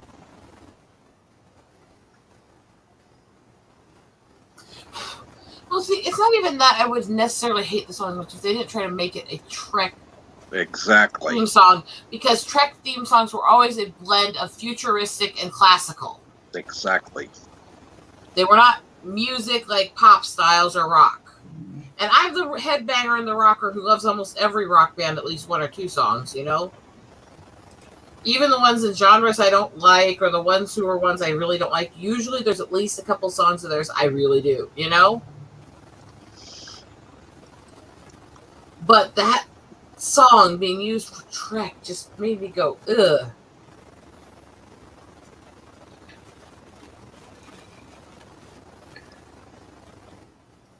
I had a very weird experience the other day with certain members of the family. Apparently, it seems that certain members of my family believe Revelations is coming very soon, and they're not panicking about it. They're talking about it very calmly, like they are totally fine. And I was just kind of like, well, okay. Personally, I believe that the things in Revelation have been slowly going on since the time of Jesus, but that's a whole other question. Because But- I don't think it was ever intended for it all to happen at once. I think that's a misnomer people have created in their heads. And Well, I've always I said will the, correct you. It is revelation, as in one revelation, not Yeah, multiple. but to a lot of us, I know some people say it. Oh, did I have a tendency to say an S at the end of it, just because it's one of those words where my tongue doesn't like the way it cuts off. You actually said it I correctly, said Rosetta. revelations, not revelation. Oh, my. So I was my gonna say, bad. so I say it correctly about half the time because my tongue doesn't like the cut off of the word. It feels weird. But yeah, that's what. Yeah, your tongue likes things that start with D. Sorry, I could not resist. I'm not disagreeing with that. And yes, for Mike's stream. What's going on today, Mike? What's the stream about?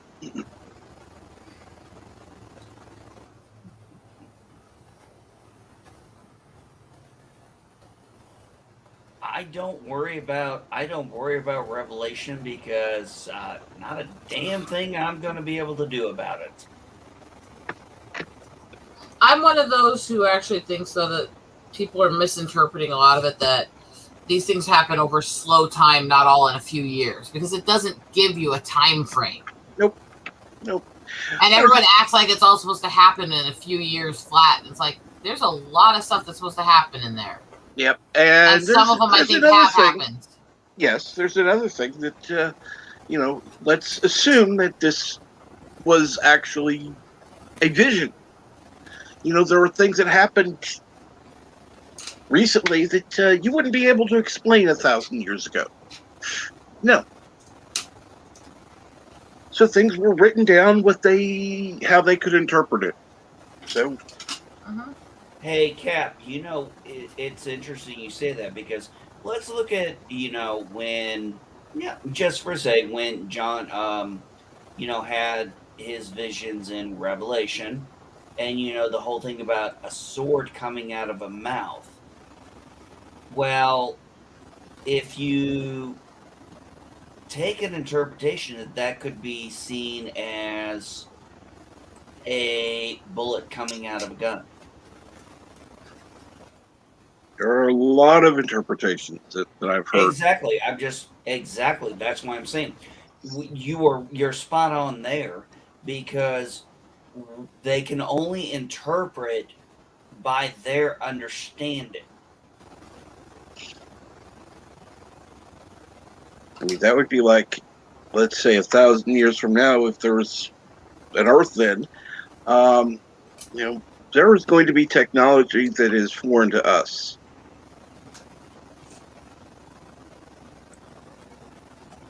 So, yeah, I don't think that's unreasonable. Well, I mean, let's take Avengers, the first one, where Steve Rogers says, to him, this used to be science fiction. Yep. Yeah. And I mean, that's the whole thing. It's amazing. It's only science fiction until it becomes science fact. And quite a few things in Star Trek became science fact. Well, because people looked at it and said, hey, could we make that happen? And started investigating. A lot of things were invented because they saw it on TV and said, oh, that looks like a good idea. Exactly. I mean, you think of the communicators they had, or the tricorder. Right now, that's basically your smartphone.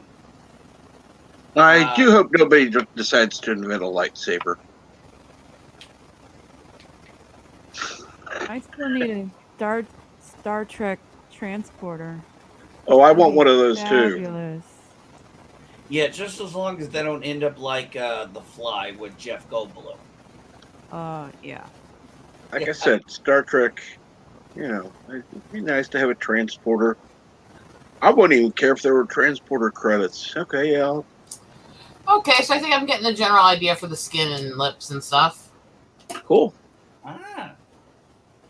Looks trying to give it a peachy olive. Looks a little Northern Greek. More. I was trying to go for that kind of peachy olive. That mid-Mediterranean where there's some of that peachy that they got from like the Italian side and stuff, but still has some olive to it. Yep. Looks Athens. So now it takes a while to do this. Well, yeah. No shit, Sherlock. Let's put it this way: it would take me forever because I wouldn't even know where to start. Hell, I'm bad enough doing this shit on the computer with pixels. So it's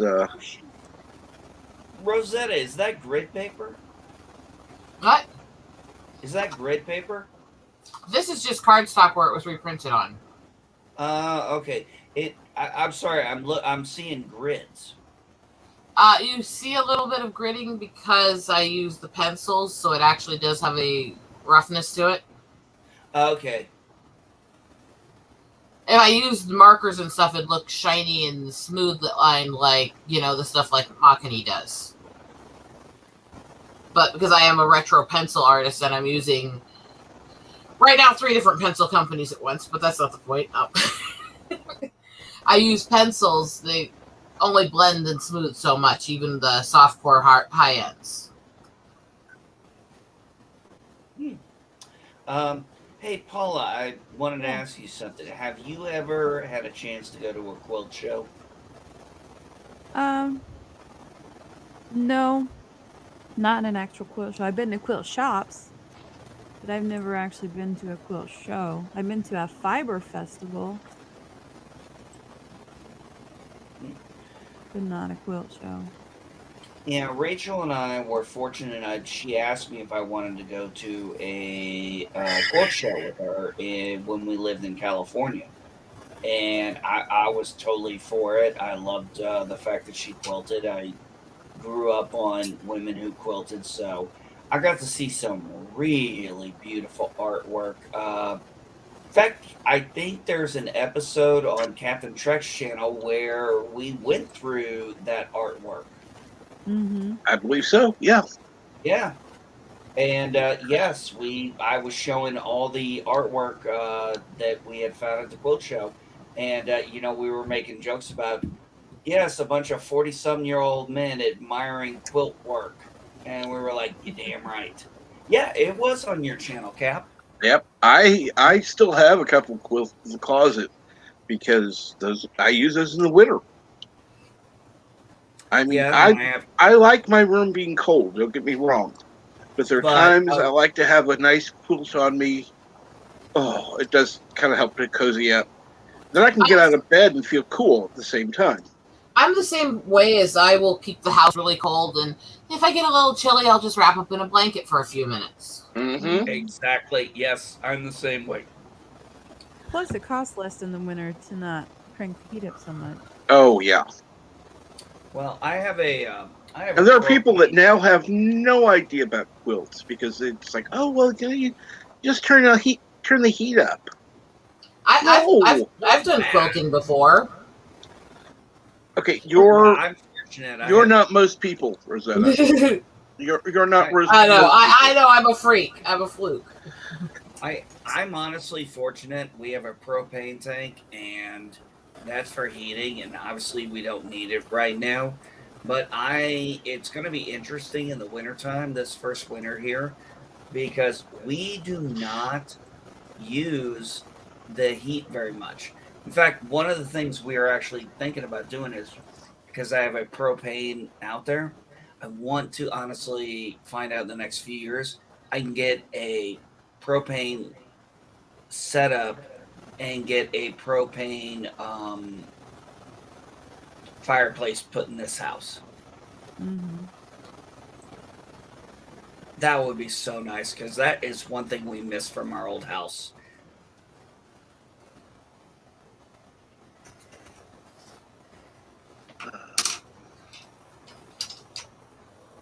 I have a fireplace and I've never used it. And I think Richard lost the controls to turn it on. And likely. I would be scared to use it at this point if I found them without having someone come out and inspect the gas lines. Oh yeah. Because since I've never used Yeah. it, I don't know how to turn them on, and I don't know how to operate it, and I would hate to, blow the house up. No, you would be able to call your gas company to come out and look at it. But yeah, it's one of those things that they send me a nastygram in my bills about once a year. You haven't shown any usage on this gas, and it must be a mistake, so we're going to retroactively charge you the average cost per month for this gas and come out and have someone replace the meter because it's obviously broke. And I have to call them and say, look, morons, there is no usage because I don't run my fireplace. It's not broke. And if you charge me, you're going to have problems because I have not used it. And they promise every year, we'll take you off the list. It's just an automated computer thing. And it happens almost every 12 months when they do their after winter reset. Because I have no usage. My furnace is electric. And my water heater is electric. You would think that they could have, I don't know, add a note to the account. Yeah, well, and the thing that sucks is I asked them, well, can you just close the account? I don't want gas. And they said that you could, but if you ever turn your gas back on, or the next homeowner that has the house turns the gas back on, they told me that we would incur the expected monthly rate per month for every month that it was off at the time of reconnect. In other words, total bullshit. Yeah. So there's no way they could. There's no way That they is could win. not You just legitimate. wouldn't fucking pay the goddamn thing. They're not going to take you to court for it. Yeah, and it's they know they'd lose for the privilege of having gas service to my house. Woohoo! Yay! Now, if I knew how to use the fireplace and I knew it was safe, would I? Maybe.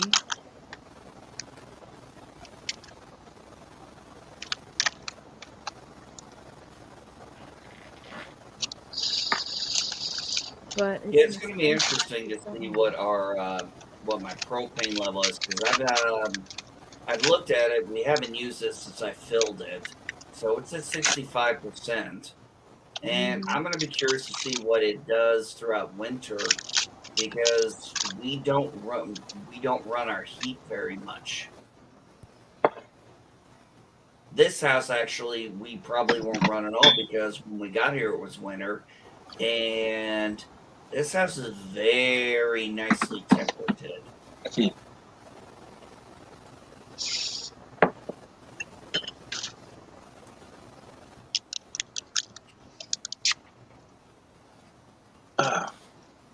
This house may be older than my last house, but tell you what, it definitely is better insulated.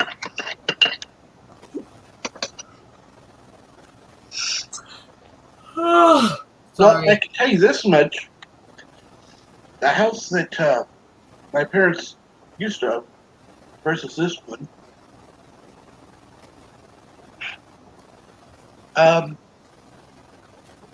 it was older, but it was better. By far. Yeah. My parents have an 1890s Victorian farmhouse, and back in that time, they built those houses to circulate the air from a central stove. And to this day, my parents heat their house from a buck stove in the center of the downstairs. And it's amazing how the heat dissipates into the whole house through the registers and the transoms and the doorways to heat such a giant 2-story house with just a little stove. They did it right back then. Mhm.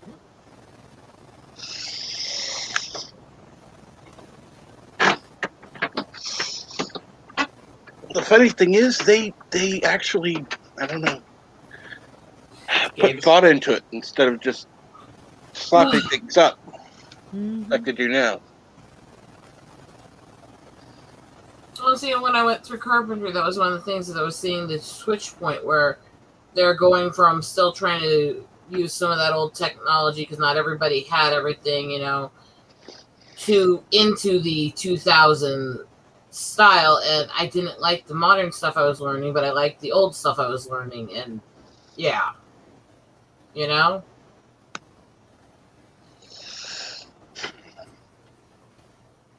just,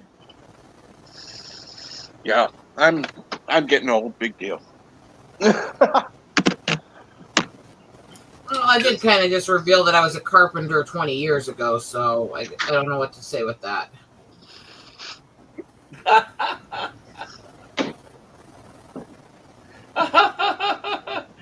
Okay, I like this, Cap. You'll like this. I just saw this on.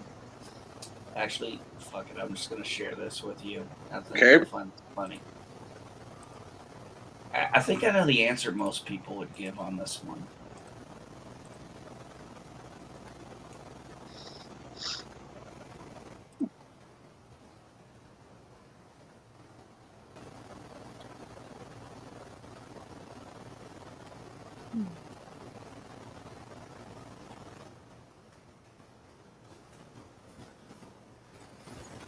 No doubt. Cardassian. Yeah, I think I'd rather meet a Cardassian myself.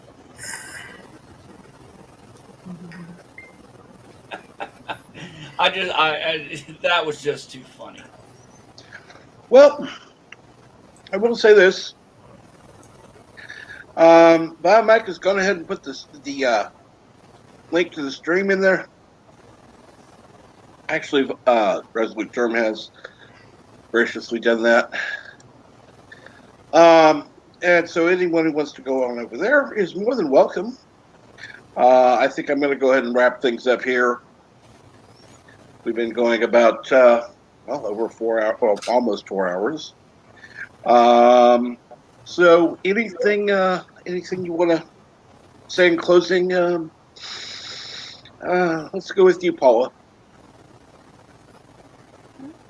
Not really. I'm just gonna be here working, and if I don't catch you before my surgery, I'll probably be around after my surgery. It's on the 31st for my shoulder, so you might see more of me after then because I'll be stuck at home. I hope everything goes well and we see you back soon. Oh, absolutely. Rosanna, you got anything coming up today? I'm going to be on at 12:30 Pacific, so 2:30 over in Central here with Makani. Other than that, I usually hop on with Michael at night. I might do a stream depending on where I'm at today. Okay. Okay. NB, you got anything? No, normally I have a Sunday stream with Jack Beers, but I don't have time to put it together and work on things. I'm going to focus on helping my wife with taking care of stuff while she's got her little boo-boo. Of course. And Bird, you got anything coming up besides Twilight Zone today? Which is going to be at 3 p.m. Eastern, by the way. I guess Bird's back asleep because he's muted. So, again, I do want to thank everybody who's been here, both on the panel and in the chat. It has been good to see you. Going over to Viomike's stream, he's a good guy. A little crazy, but good guy. And yes, not Ryan Johnson. Bird is sleeping as usual. It's better to be sleeping here than on his own stream. Oh, and if someone knows more about this game than me, just ask me for my password and the game server. Would be happy to get some company.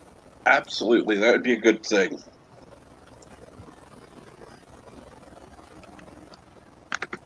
And again, I'd like to thank everybody for being here. You all have a great day, and I will see you soon. Arrivederci.